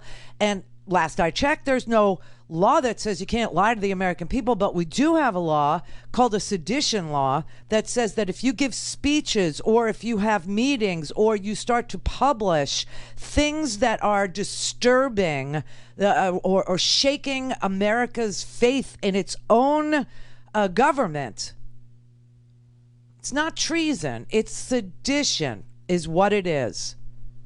Because the ultimate object of what they're doing is a violation of the public peace. They want a war. Right now we're living through a cold civil war, which everybody sort of knows, but they want an actual shooting war. They want people at each other's throats. They want people punching each other. They want people shooting each other. They want people, fighting over Donald Trump. Donald Trump is trying to exact revenge on this country for not making him the president of the United States again. And he wants his pound of flesh. He literally wants revenge. And everybody knows that. And the people in the White House know it. The Republican Party knows it. And that entire group of Americans need to be held accountable for contributing to this to these seditious acts. There is no doubt in my mind. There is no doubt in my mind that this is all designed for Donald Trump to get revenge. He's burning this country down to the ground. Steve Mnuchin has just stopped the delivery of federal emergency loans to small and medium-sized businesses. He wants the money from the CARES Act, the first CARES Act, returned. He wants it returned. People are going off of a benefits cliff, okay, come December 31st. Benefits will run out for millions of Americans. We still have 20 million plus people getting unemployment benefits. We have more unemployment each month, more new claims for unemployment than we had over almost 800,000 new claims for unemployment this week. You remember during the recession of 2008, we were going nuts because we were losing 800,000 jobs a month every month. We're still losing almost 800,000 jobs a month every month. and they're pulling back on the benefits. There is absolutely no discussion. Mitch McConnell said maybe he'll talk to Nancy. Maybe he will. Maybe he won't. But you know what happened? The Senate is gone. They went home. They went home yesterday for Thanksgiving. They went home. They're literally trying to burn it down to the ground. There is no question that he is doing this. And without a shred of evidence, they're alleging a rigged election. I mean, obviously he said he was going to do it, but now it's actually happening. And the threat of sedition is not actionable, but sedition is. I'm telling you right now. And we're in the middle of a death event, a mass death event. You ever wonder what it might have been like to live through the 1918 flu pandemic? Well, now you know. Do you ever wonder what it might be like to be an American Indian and all of a sudden the American government gives everybody smallpox-infested blankets? Now you know. Now you understand. Stan in Texas. Yes, Trump is a loser, liar, and a reprobate, and the Republican Party is cloaked in cruelty, garbed in greed.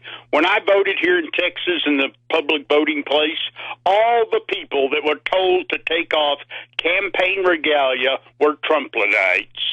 They are the ones committing the voter fraud. I want true sunshine on the voting numbers because it will reveal that the reprobate Republicans are the ones committing the voter fraud. They got slaughtered in this election. Well, you know, Texas is a good example. They had one drop box for each county. One. Yes, was that to rig or suppress the vote, do you think? Because I think it was. I also think the 11-hour lines in Georgia, in predominantly African-American neighborhoods, was also a way to rig the vote or suppress the vote. But you know what? People like you, people in Georgia, people in Atlanta and Cobb County and Gwinnett County, they were having none of it. They were having none of it. And if people had to drive and drive and drive to find a drop box, they did it. I was an election worker since 1980, ever since I was qualified to vote. In 2012, I was our precinct chairman for 24 years. One time before the 2012 election, the county clerk called me up and said, "You're not going to be working the polls this year." I said, "Why?" He said, "You're just not." I said, "Why? You're just not." So you think he understood where your politics were leading you, or were they? From editorials I wrote in the local newspaper, yes, ma'am. I see. Yeah, so much for free speech, right? Yes, ma'am. And here's the thing. Free speech is a thing that is only protected from government intrusion, right? And Stan is a perfect example of government intrusion on his free speech right to write an editorial in the newspaper. That's bizarre.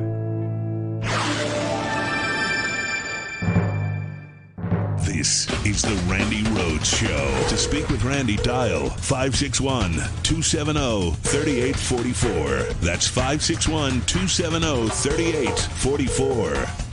The results of a recount in Georgia are expected to reaffirm Biden as the winner in the Peach State, though Rudy Giuliani claims the numbers do not matter and that his team has evidence of a centralized pattern of fraud, though he declined to share details.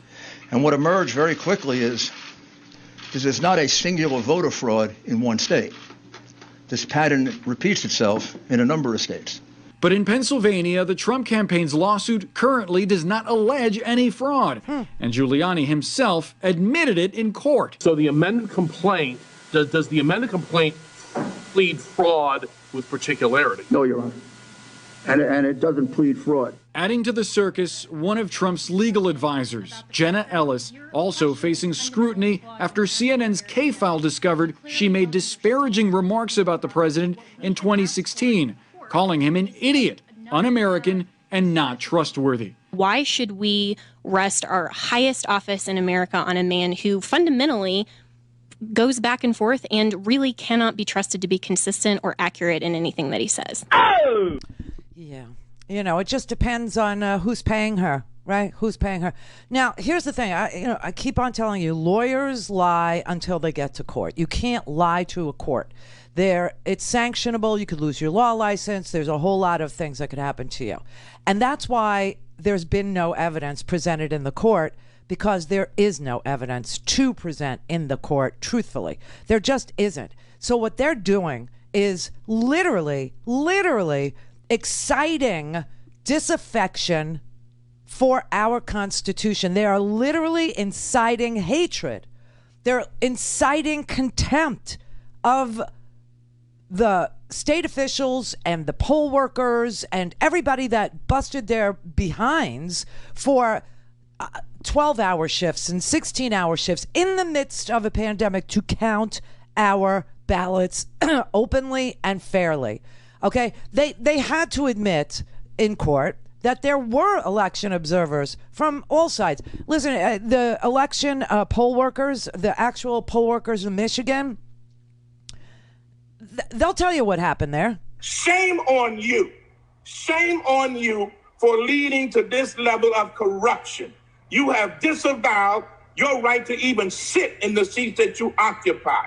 You are a disgrace as relates to the ability to have a free and impartial election in this nation. You have dishonored the legacy of veterans, the legacy of seniors, the legacy of all of those who've been left out and miscounted for generations. You may have stalled it, but you cannot stop it. Thank you. To discount the hard work of all of our poll workers and all of the staff across our clerks, and to single out my hometown, Detroit, to say that you would certify these votes across the county, aside from one city, again, is a disgrace. You talked about not certifying Detroit, even though you acknowledged that Livonia, a city, by the way, I know you know is 95% white, had bigger variances than Detroit, which is 80% black. We understand, and you've now added your name. So I'm not going to try to change your mind. I just want to let you know that the Trump stink, the stain of racism that you, William Hartman, and Monica Palmer have just covered yourself in is going to follow you throughout history. We did our job protecting voters, poll workers, and ballot counters. I am ashamed to witness you failing to do yours. Watching racism like this is so painful. It's soul-sucking. But it's far more painful to those whom you target in this blatant attack on the rights of the good voters of this county, especially our siblings of color. I spent from 6:30 a.m. until 8 p.m. there on Election Day. And I returned the next day, where I spent from 10:30 a.m. until 12:30 a.m. Thursday morning. That is well over 27 hours in that room. In those 27 hours, I saw nothing. Now, talking to the poll workers, debriefing them, the Washington Post did this work, okay? What we learned was that the only belligerents, the only contretemps, the only nastiness, the only disrespect for the poll workers came from the GOP poll watchers. I saw lawyers running around the floor of the counting room telling GOP challengers to challenge every ballot, with the reason being that a lawsuit, not a courtroom victory, not an order, but because a lawsuit had been filed. I saw GOP challengers trying to operate election equipment. I saw GOP challengers challenging the counting of votes because there wasn't a Democratic poll challenger there. I saw dozens of GOP challengers refusing to engage in appropriate social distancing. I saw them remove their masks. I saw them yell in the face of table supervisors who were just trying to let their workers do their jobs. Second, the fact that this board is going to invalidate the hard work of those election inspectors and the supervisors is even more unconscionable, because they did this work in the face of a coordinated strategy by Republican challengers to disrupt, to intimidate, and to harass. You're mad because you lost. That's it. There's no election fraud. I was a challenger. I saw it firsthand. Nothing went wrong. So there's affidavits. Okay, those are the statements of people who will swear under oath that this is what happened. The GOP was belligerent. They were disrespectful. They were They were trying to operate voting equipment. They were trying to do their own counts. They were touching things. They were getting in people's faces. They were threatening. And people just kept their heads down and did the work of counting every ballot, each and every one. Now on Monday, Michigan will certify the election for Joe Biden. Today, Georgia said we hand counted every single That's another thing. Just remember, these voting machines created paper ballots. So these theories about flipping votes and people not being able to check who they voted for, and that's bullcrap. They created paper ballots, mail-in ballots. I loved them because they were paper. Didn't I keep telling you they're paper? It's a great thing to have paper. I voted in 2000. There was no paper. Paper. Sign the papers, Emily. Anyway, today, Georgia, their Secretary of State, Raffensperger, announced that the hand recount did not change the outcome, that Joe Biden literally flipped Georgia blue. Georgia, baby, Georgia. In a winner-take-all system, close margins of voters leads to fights that are as fierce after Election Day as the campaigns before. The passions we feel reflect voters' commitment to the ideals and principles they believe in. We all want our side to win because our side provides the best leadership for our nation and state. I know. I'm a passionate conservative, and as I've said before, I'm a proud Trump supporter. I was with him early in the 2016 election cycle, and he's governed the nation by the same conservative principles that I hold dear. Like other Republicans, I'm disappointed our candidate didn't win Georgia's electoral votes. But he didn't. Close elections sow distrust. Exactly. People feel their side was cheated. We saw this from the Democrats in 2018, and we see this from Republicans today. Working as an engineer throughout my life, I lived by the motto that numbers don't lie. I told you he was an engineer, Raffensperger. And he just had a hand count, and each and every and just so you know they were harping on signature verifications and all. Yeah, well, when you request your ballot in Georgia, there's a signature verification. When you get your ballot in Georgia and you send it in, there's a signature verification. So it's checked twice, and then in the hand recount, they just counted the ballot. Now, if Donald Trump wants to request a recount, he has, I think, until Tuesday to request a recount. You know he's going to. You know he is. Do you know why? All he's trying to do is delay the certification. That's all he's trying to do. Why?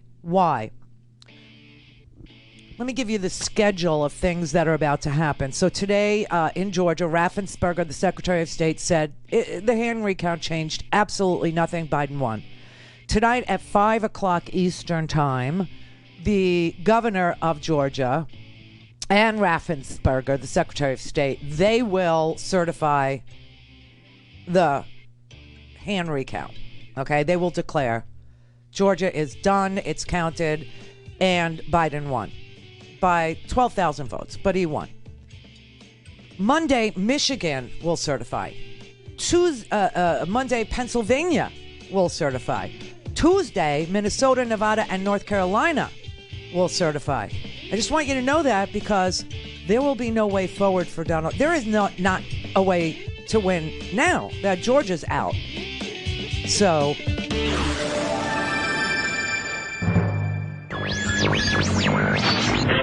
Mary had a little lamb.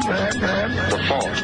We believe that all men are created equal. To the magnificent mosaic that is America. From radio beacon to radio beacon. I have a dream today. Change has come to America. Believe me. Knock, knock. Who's there? It's a figment of your imagination. Randi Rhodes Show. Turn up your mind. A lot of people with impressive sounding credentials in this country are frauds. They have no idea what they're doing. They're children posing as authorities, and when they're caught, they lie, and then they blame you for it. We see that every day. It's the central theme of this show, and will continue to be. So that's a long way of saying we took Sidney Powell seriously. We had no intention of fighting with her. We've always respected her work. We simply wanted to see the details. How could you not want to see them? So we invited Sidney Powell on the show. We would have given her the whole hour. We would have given her the entire week, actually, and listened quietly the whole time at rapt attention. That's a big story. But she never sent us any evidence, despite a lot of requests, polite requests, not a page. When we kept pressing, she got angry and told us to stop contacting her. When we checked with others around the Trump campaign, people in positions of authority, they told us Powell has never given them any evidence either, nor did she provide any today at the press conference. Powell did say that electronic voting is dangerous, and she's right. We're with her there. But she never demonstrated that a single actual vote was moved illegitimately by software from one candidate to another. Not one. Not one.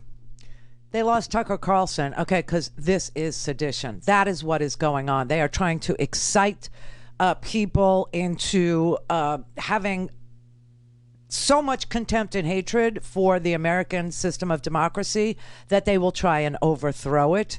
That they are trying to make people hate the Constitution. They're trying to make people stop the administration of justice. They're trying to sow contempt and confusion in the country where people can't orient themselves. This is sedition. That is what sedition is. And they are involved in it up to their eyeballs. Rudy Giuliani, Sidney Powell. Sidney Powell actually said the quiet part out loud last night. She was on Fox Business. I just want to show you that they are serious about this, okay? What she is aiming to do, and this is Michael Flynn's lawyer, and Michael Flynn and all these conspiracy theories that have been foisted upon the American people, all of this QAnon nonsense, it was developed, it was propounded, it was digitally spread by Michael Flynn and his cohorts, okay? I'm pretty sure, because he fits the description, okay? He has spoken at these digital warfare conferences or whatever you want to call them, and when he's been announced to be speaking at one of these digital warrior conferences to spread this conspiracy theory that Sidney Powell is adding to yesterday, they put up like a United States flag, and then they put 3 stars in a I should show it to you. There's a circle, the flag with the stars in a circle, and then they put 3 stars to make the Q. And they say that the 3 stars are because Michael Flynn is a 3-star general, and da-da-da. I mean, listen, it's such a bogus, the game of Mousetrap. It's a what do they call that? Not a Rubik's Cube, a Rube. There's a name for that game. Anyway, she said the quiet part out loud. She went on Lou Dobbs last night, and she said, you know what we're trying to do? We want to throw out the will of the people. We want to just discard all the votes. We want to create enough confusion and doubt in the official election results, in the certified election results, so that all, not one, not two, not all the swing states, all of them, will seem to have not reached a conclusion. And in the end, on December 14th, when the electors' votes are read, there will be 2 slates of electors from the swing states. I mean, this is what she told him. The president's path to victory here, as you and the legal team see it, if you could give us just that canvas very quickly. Well, yes, Lou. The entire election, frankly, in all the swing states should be overturned, and the legislatures should make sure that the electors are selected for Trump, and it's going to have to follow the constitutional provisions that it be decided according to the amendment. She just says the quiet part out loud. We want all the swing states to throw out the results. We want the will of the people overturned. And we want the Republican legislatures with Republican governors We want them to send a second slate of electors or a slate of electors that doesn't represent the will of the people, because they lost in all the swing states. They lost in Georgia, for God's sake, which, isn't a swing state. It is now. All right, so here's how this timeline works, okay? So today at 5 o'clock, there will be an announcement from the governor of Georgia, Kemp, and the Secretary of State, Raffensperger, a man who you now know is a staunch, dyed-in-the-wool, Trump-supporting engineer who is a dyed-in-the-wool conservative, said Biden won that state. Okay, so there will be an official announcement to certify that vote today at 5 o'clock. This is like 48 minutes from now. And then on Monday, Michigan and Pennsylvania will also certify their results. On Tuesday, Minnesota, Nevada, and North Carolina will certify their results. And then as the calendar progresses, other states will certify. For instance, November 28th, Ohio, they certify on a Saturday. I don't know why. Arizona, Iowa, Nebraska, they certify on the last day of November, November 30th. December 1st, Wisconsin certifies. December 8th is the date where I should put it the right way. December 8th is a date where if the states have resolved all the disputes that remain alive, courtesy of Rudy Giuliani, Sidney Powell, and Jenna Ellis, the only 3 lawyers in the United States of America that are willing to go down this rat hole with Donald Trump. If the states resolve all the disputes and all the states certify by December 8th, and the results are insulated from all legal challenges, then we could be assured that the states that were won by Joe Biden will send the Biden slate of electors to their electoral colleges. Then the governor of every one of those states compiles the certified results and sends them to Congress with the names of the electors. That's December 8th. Now, the electors vote in their states, just so you're clear, because I know a lot of people are like, but the government has not funded itself, and the government might shut down on December 11th, and then what happens? See, there's another hitch in your get-along, isn't there? But on the 8th, the state's electors, their names are revealed, and they cast their ballots for the popular vote winner in their states. They do it in their states. All right. Then the next big day is Monday, December the 14th. Monday, December the 14th, the electors actually meet in their respective states, and they cast their votes. That vote constitutionally determines who the next president is. On January 6th, Congress is responsible for certifying the votes cast by the Electoral College. January 6th is the date that they do that. If there are still disputes on January 6th, if the Republican legislatures in the states or any state were to appoint a pro-Trump Electoral College slate in opposition to the will of the voters, and the Democratic governor of the state appoints a pro-Biden slate, it then falls to Congress to resolve the dispute. You see the long game now?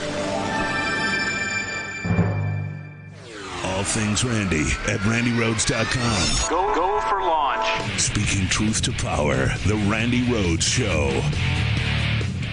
When will you admit you lost the election? Kayleigh, at what point does the president concede the race and allow for a proper transition to the Biden team? So right now there's ongoing litigation. There are, what we know, 74 million Americans that voted for this president. That's more votes than any president has gotten in history.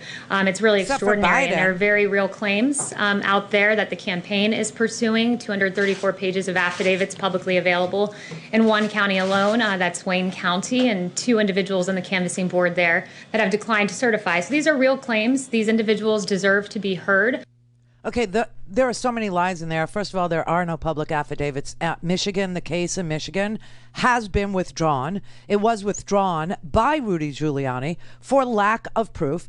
And you heard the poll workers in Wayne County. I played that for you. The only disruption or intimidation or horror show that was going on in those counting rooms was being done by Republican lawyers. Okay? She is lying. There is no litigation that is existing in Michigan.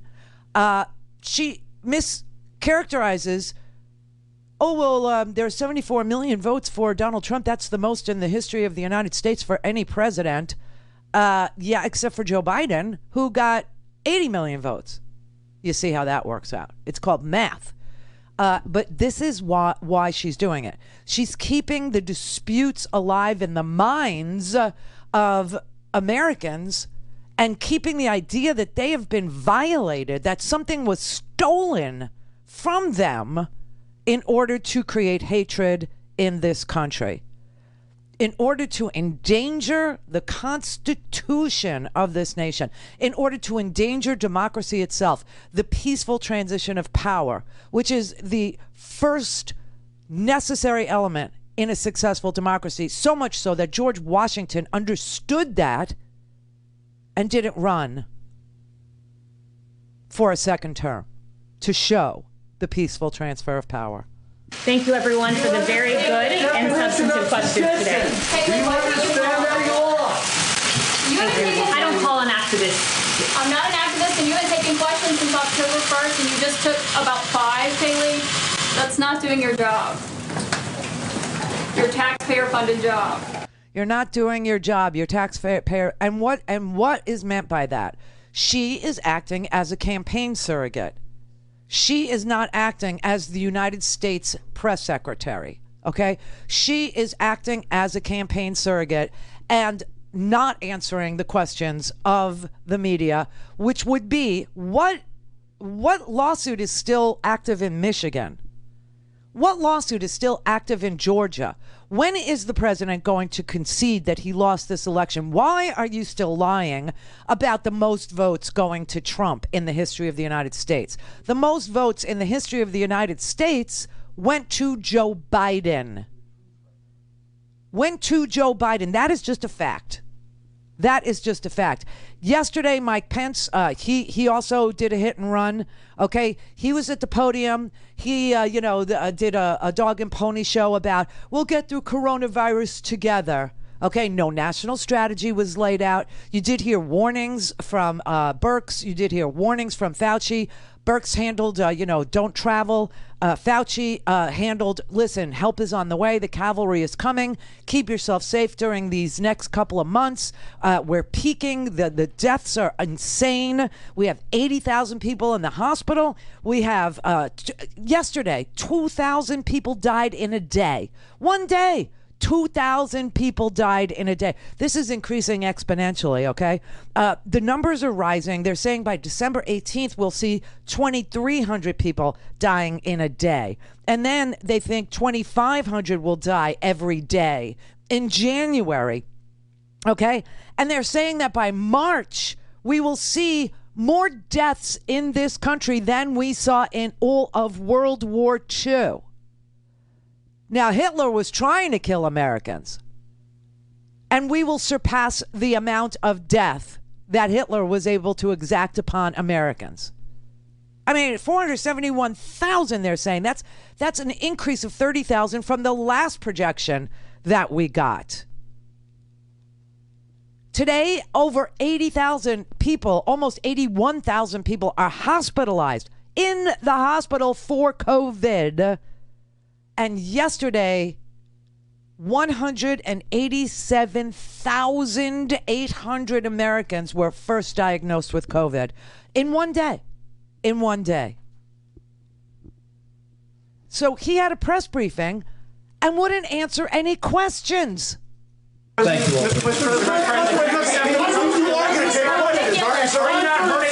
you really not going to questions? All of you need to answer this. Why is the federal government... What is going on? And you're not working with the transition. You're all part of not recognizing democracy. You're all undermining the democratic election. Every one of you. Why is the federal government... And you won't work with the transition.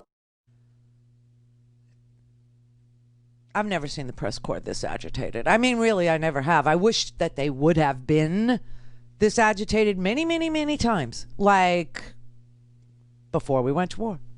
You know, just saying.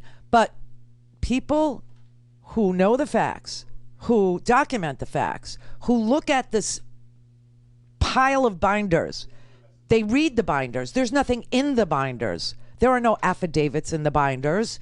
There is no evidence in the binders. There was a Post-it note from a poll worker who said, somebody told me that they saw, that was it. That was it. I mean, this is just so unbelievable. It is so heinous, and this is sedition. I mean, it has a name. Use it. Look it up. If you don't want to believe me, that's fine. I have no problem with you looking stuff up on your own and telling me if I get it wrong. That's perfectly fine with me. But look up the definition of sedition. And you tell me that they're not playing a long game in order to overturn the will of the American people, which was clearly documented on paper ballots, to the point where the southern stronghold of Georgia went to Joe Biden, where Arizona, a red state, flipped to blue. The swing states went for Biden. Wisconsin went for Biden by a large margin. Michigan, almost 150,000 votes. That's 15 times the margin of victory that Trump enjoyed in 2016. 15 times. They're just trying to play the clock out. That's what they're doing. Why? Because they have a small glimmer in their minds that they can overturn the will of the people, and that a coup could be accomplished in the United States without firing a shot, at least the president not firing a shot. Now, Donald Trump knows he lost. He's telling people around him, according to reporters who do this work, real hard work, that he knows he lost. But he's doing the long shot thing because he knows if he doesn't and loses presidential immunity, he will die in jail. He will.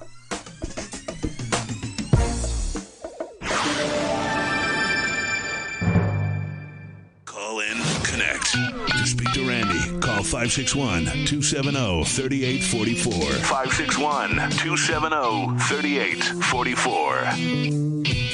As the United States crosses another grim coronavirus milestone, President Trump remains largely in hiding, trying to block the transition of President-elect Joe Biden and furiously tweeting dangerous, nonsensical falsehoods about the election.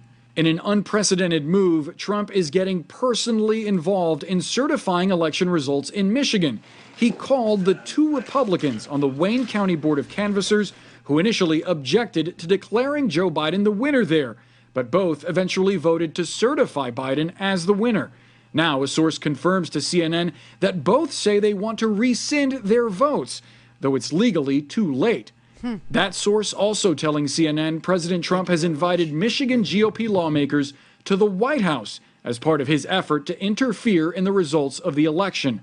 All of this happening as the Trump campaign dropped its lawsuit to overturn the results in Michigan. This is a disgraceful thing that was done in this country. Meantime, the president's legal team is flailing, even as some close to the president privately admit his lawsuits are destined to fail. His lawyers are desperately clinging to lies and incendiary claims while offering no proof. President Trump won by a landslide. We are going to prove it. Despite those claims from Sidney Powell, a Trump attorney with a history of propagating debunked QAnon conspiracies, the facts tell a different story. Joe Biden won the election. So that's how we know who Q is, right? Q is supposed to be a ex-intelligence official, and he's represented by another QAnon, lying sack who is literally poisoning the body of the United States. She's literally like we're dying anyway, and she's just injecting poison into the body politic. It's just, these are very sick and strange people, and obviously, Michael Flynn he pled guilty to discussing, America's sanctions on Russia with the ambassador to Russia, Sergei Kislyak. That's what he pled guilty to. That's you got to believe that that's where this whole QAnon conspiracy media blitz originated. And the reason was to sow doubt in America, to denigrate democracy, to pretend that there was a deep state. Now, here's the thing about the deep state. If there was a deep state of really bad people inside our government, why would Donald Trump go after the attorneys, the U.S. attorneys who prosecute bad things, wrong things, illegal things? Why would he fire the inspector generals? Why would he fire the whistleblowers who were trying to tell you about the bad things? Yeah, because he's the swamp. That's why. And you can see how swampy he is. He literally is participating in a coup. He's trying to do it through these, crazy QAnon lawyers, Rudy Giuliani, the Sidney Powell, Jenna Bush, and whatever their motivations are. Powell obviously believes, in this, perpetuating this QAnon conspiracy, not because I can't say that she believes it or doesn't believe it. What I can say is she finds it useful. Rudy finds it useful. Rudy's also making $20,000 a day with these spurious claims. Okay, he's literally getting paid to do this. It is just so sad and sick when you consider that we're already dying. We're already having a mass death event in this country because the president is derelict in his duty to protect and defend. But now add to it that the president is engaging in a nonviolent coup, and that Rudy and Sidney Powell and Jenna Ellis or whatever are literally practicing and perpetuating sedition at the behest of the president of the United States, who is currently meeting with the Michigan House, the leader of the House of Representatives, the Speaker, Republican Speaker of the House, and the Republican Senate Majority Leader in Michigan, trying to persuade them to overturn the will of the people, while Kayleigh McEnany stands at the podium today and pretends that there's some live case in Michigan. There is no live case in Michigan. It was dismissed. It was withdrawn. And it was withdrawn by Rudy Giuliani. The disorientation is on purpose. And I hope it's clear. I hope I'm making it like really simple and plain. They're playing a very long game. Well, it's not very long. It's 61 days. They're playing a game for 61 days. And the reason isn't because they play, 3D chess. The reason is because the president of the United States is paying them to do it, persuading them to do it for his own personal protection. This is like mafia stuff, okay? He has no protection from the law. And when you have no protection from the law, that's when you go to mafia tactics, right? Because the mafia is protection for people who can't go to the law. And that's what you're seeing right here in this country, right now. Jay in Michigan. Randy, I called you way back in April, around the 12th, when the body count, the butcher's bill, was around 50,000.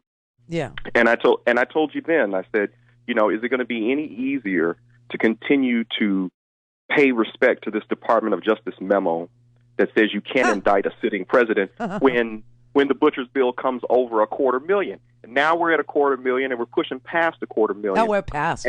We're past $250,000. We've added 3,000 more deaths since $250,000 because we're losing 2,000 a day every day. And the thing that's burning me up is they have no fear for the repercussions that they're doing. They should face professional and personal retaliation. Nothing violent, but their lives should all be ruined for trying to perpetrate this coup. Well, and here's the thing. If we don't communicate to them on that level, they get off on us sitting around talking about how we're outraged and this is illegal and 250,000 people are dead. You and I are outraged while they smile because they think that this is the way that they will maintain power. We need to communicate to them very clearly. You will face personal and professional ruin permanently if you don't quit this, because they're enabling him. Instead of telling him, they had a chance to get away from Trump when he lost on November in a couple days, last week or whatever. They could have said, okay, we're done with him, forget him. Now I have to sit up every day and wonder, is this the day that Trump will launch World War III and attack Iran? Is this the day he'll finally find a judge that will listen to him and his malarkey? Is this the day that the Republican Party has damned itself with this? And I don't ever want to hear about their concerns, their feelings, their political ambitions. Again, I want them to know that they are damned. And I don't want to quibble with them about words and fairness and getting along and reaching across the aisle. That is all crap when you're trying to perpetrate a coup in the middle of a pandemic and 250,000 people are dead. Yeah. I don't have anything to say to them forever. No, you're right. And we cannot pretend that we're a nation of law and order if there's no accountability for sedition. If there's no Absolutely. Right. If there's no accountability for second-degree murder, which is depraved heart murder, which is what he's doing. Yeah, I agree with you.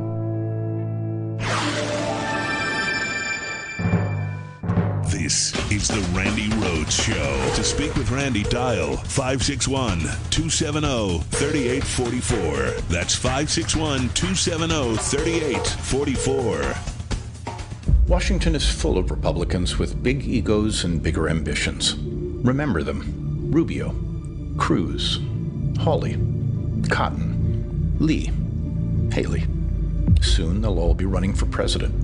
They're planning for it, even now. They'll tell you they're brave, strong, principled, conservative. But the reality is right in front of you. They're weak, spineless, cowardly, corrupt, shaking in fear of a mean tweet. Traitors to the ideas and ideals of the country. When America needed them to stand tall for a peaceful transition of power, they sided with the loser. When called to end abuses, they shrugged. When called to lead, they cowered. When called to speak the truth, they lied. Call them whatever you like, but don't call them leaders. Oh! The Lincoln Project is responsible for the content of this advertising. I love the way the Lincoln Project just superimposes on my face their logo when you fade to me. That's so cool. All right, so here's President Obama on the Republicans, on their cowardice, on their fear of a tweet, on their spineless, permission-giving posture towards a racist, homophobic kook. A dangerous, dangerous person being the President of the United States. Let's talk about some news of the day, Mr. President. President Trump and his allies in the states are doing everything they can, it seems, to overturn the will of the people. For instance, late Wednesday night, Wayne County Republicans filed affidavits to reverse their votes to certify their votes in Michigan, the most populous county. And I've heard the word coup used to describe these types of efforts. Is that hyperbolic, or is our democracy really under a realistic threat here? Look, Joe Biden's going to be the next president of the United States. Kamala Harris will be the next vice president. I have been troubled, like I think every American, whether you're a Republican or Democrat or independent, should be troubled when you start having attempts to block, negate, overturn the people's vote when there's no actual evidence that there was anything illegal or fraudulent taking place. These are just bald assertions. They've been repeatedly rejected by the courts, and I think I'm less surprised by Donald Trump doing this. You know, he has shown only a flimsy relationship to the truth.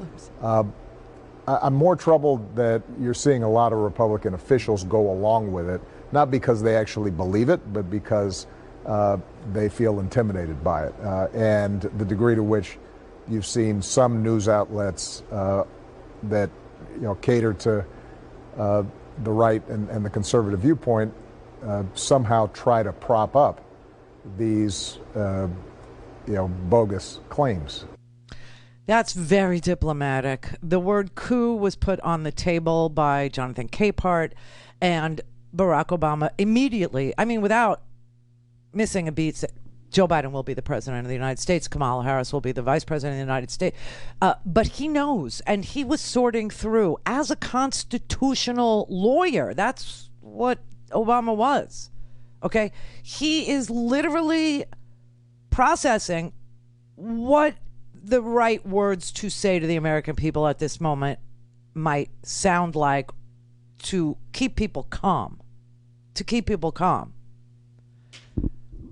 But you know, and I know, that as a constitutional scholar, Barack Obama had to be sorting through the word coup, sorting through the word sedition, sorting through the legal definition of murder in the second degree, depraved heart murder, with this mass death casualty event on our hands here, and the president's absence. Mike Pence taking no questions from the press. Kayleigh McEnroe, well, this was before Kayleigh gave her press briefing today, where she insisted that Donald Trump won. I mean, it's just so, the word is sedition, and people have to be held accountable for it. Now, sedition would be a federal crime, okay? But remember that overturning the will of the people in each state is a state crime. So that if, God forbid, someone comes along and says, I just want to unify this country, and I'm going to do what Ford did for Nixon, I'm just going to pardon him. These crimes are crimes we've never, ever, ever before, ever have seen. This is unparalleled in American history, what Trump is doing and what the Republicans are aiding and abetting. But it makes Nixon look, petty and because Nixon was petty. But it puts it in the proper category in your mind. But this is unprecedented in American history, and it's audacious, and it's brute political force to get the American people to hate their own democracy, to hate their own constitution, to hate their own elections, to create sedition. Truly. Now, if we can't get a federal charge against this president and his enablers for sedition, at least we have to have a state like Michigan, Pennsylvania, Arizona bring these charges because he is overturning an election, which is also illegal. So the states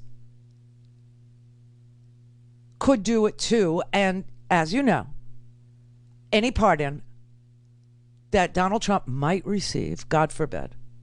Although I will say Joe Biden said he would not pardon Donald Trump. He did say that. He did promise that. Said he would not pardon him, but he also would not tell the Department of Justice what to investigate and what not to investigate. That's why when he picks his AG, it's going to be a very important day. Now, that said, the states also have an interest in what he's doing to overturn the results of their elections, and a federal pardon would not shield Donald Trump from state prosecution, and you know that. But this is all being done for revenge. That is what this is about. Biden understands this, although he's also because look, these are leaders, these are statesmen, and what their goal here is to keep calm. Their goal in the middle of this mass death casualty event, okay, the dereliction of duty, the sedition, the abject shirking of responsibility by this president and the Republican Party, is something that they are trying to keep calm and tell people help is on the way. Don't worry, we got this, kind of a thing, right? But Joe Biden was asked about this. Like, what does he think is going on? And he's trying very hard to not use explosive language. What do you say to Americans, especially immigrant Americans who came to the United States looking for political stability and seeing all the things that the president is doing? Stability. Hang on, I'm on my way. That's what I say to them, not a joke. And what the president's doing now is really it's going to be another incident where he will go down in history as being one of the most irresponsible presidents in American history. It's just out of the, not even within the norm at all. There's questions whether it's even legal. Thank you. But it's going to be interesting to see who shows up in this call to meet with the leadership. And this is going to, we've won Michigan. It's going to be certified. We're going to end up making clear that they are, making clear that we won. And but it just, it's hard to fathom how this man thinks. And it's hard to fathom. It's because you're a decent man. You're a man who actually lives and eats and breathes love of country. You're a man who believes in duty and honor. And so it's hard to fathom how a man could possibly engage in seditious acts. Now, I'm glad to hear Joe Biden question whether or not it's even legal. What he was narrowly referring to was this meeting that's going on between the Speaker of the House in Michigan and the Senate Majority Leader in Michigan in the Oval Office, that the President of the United States is interfering in a state's election. Is it even legal? Now, I have an honorary law degree, as you know. I do not practice law in any way. I'm not allowed because I didn't go to law school. But honestly, it's not legal.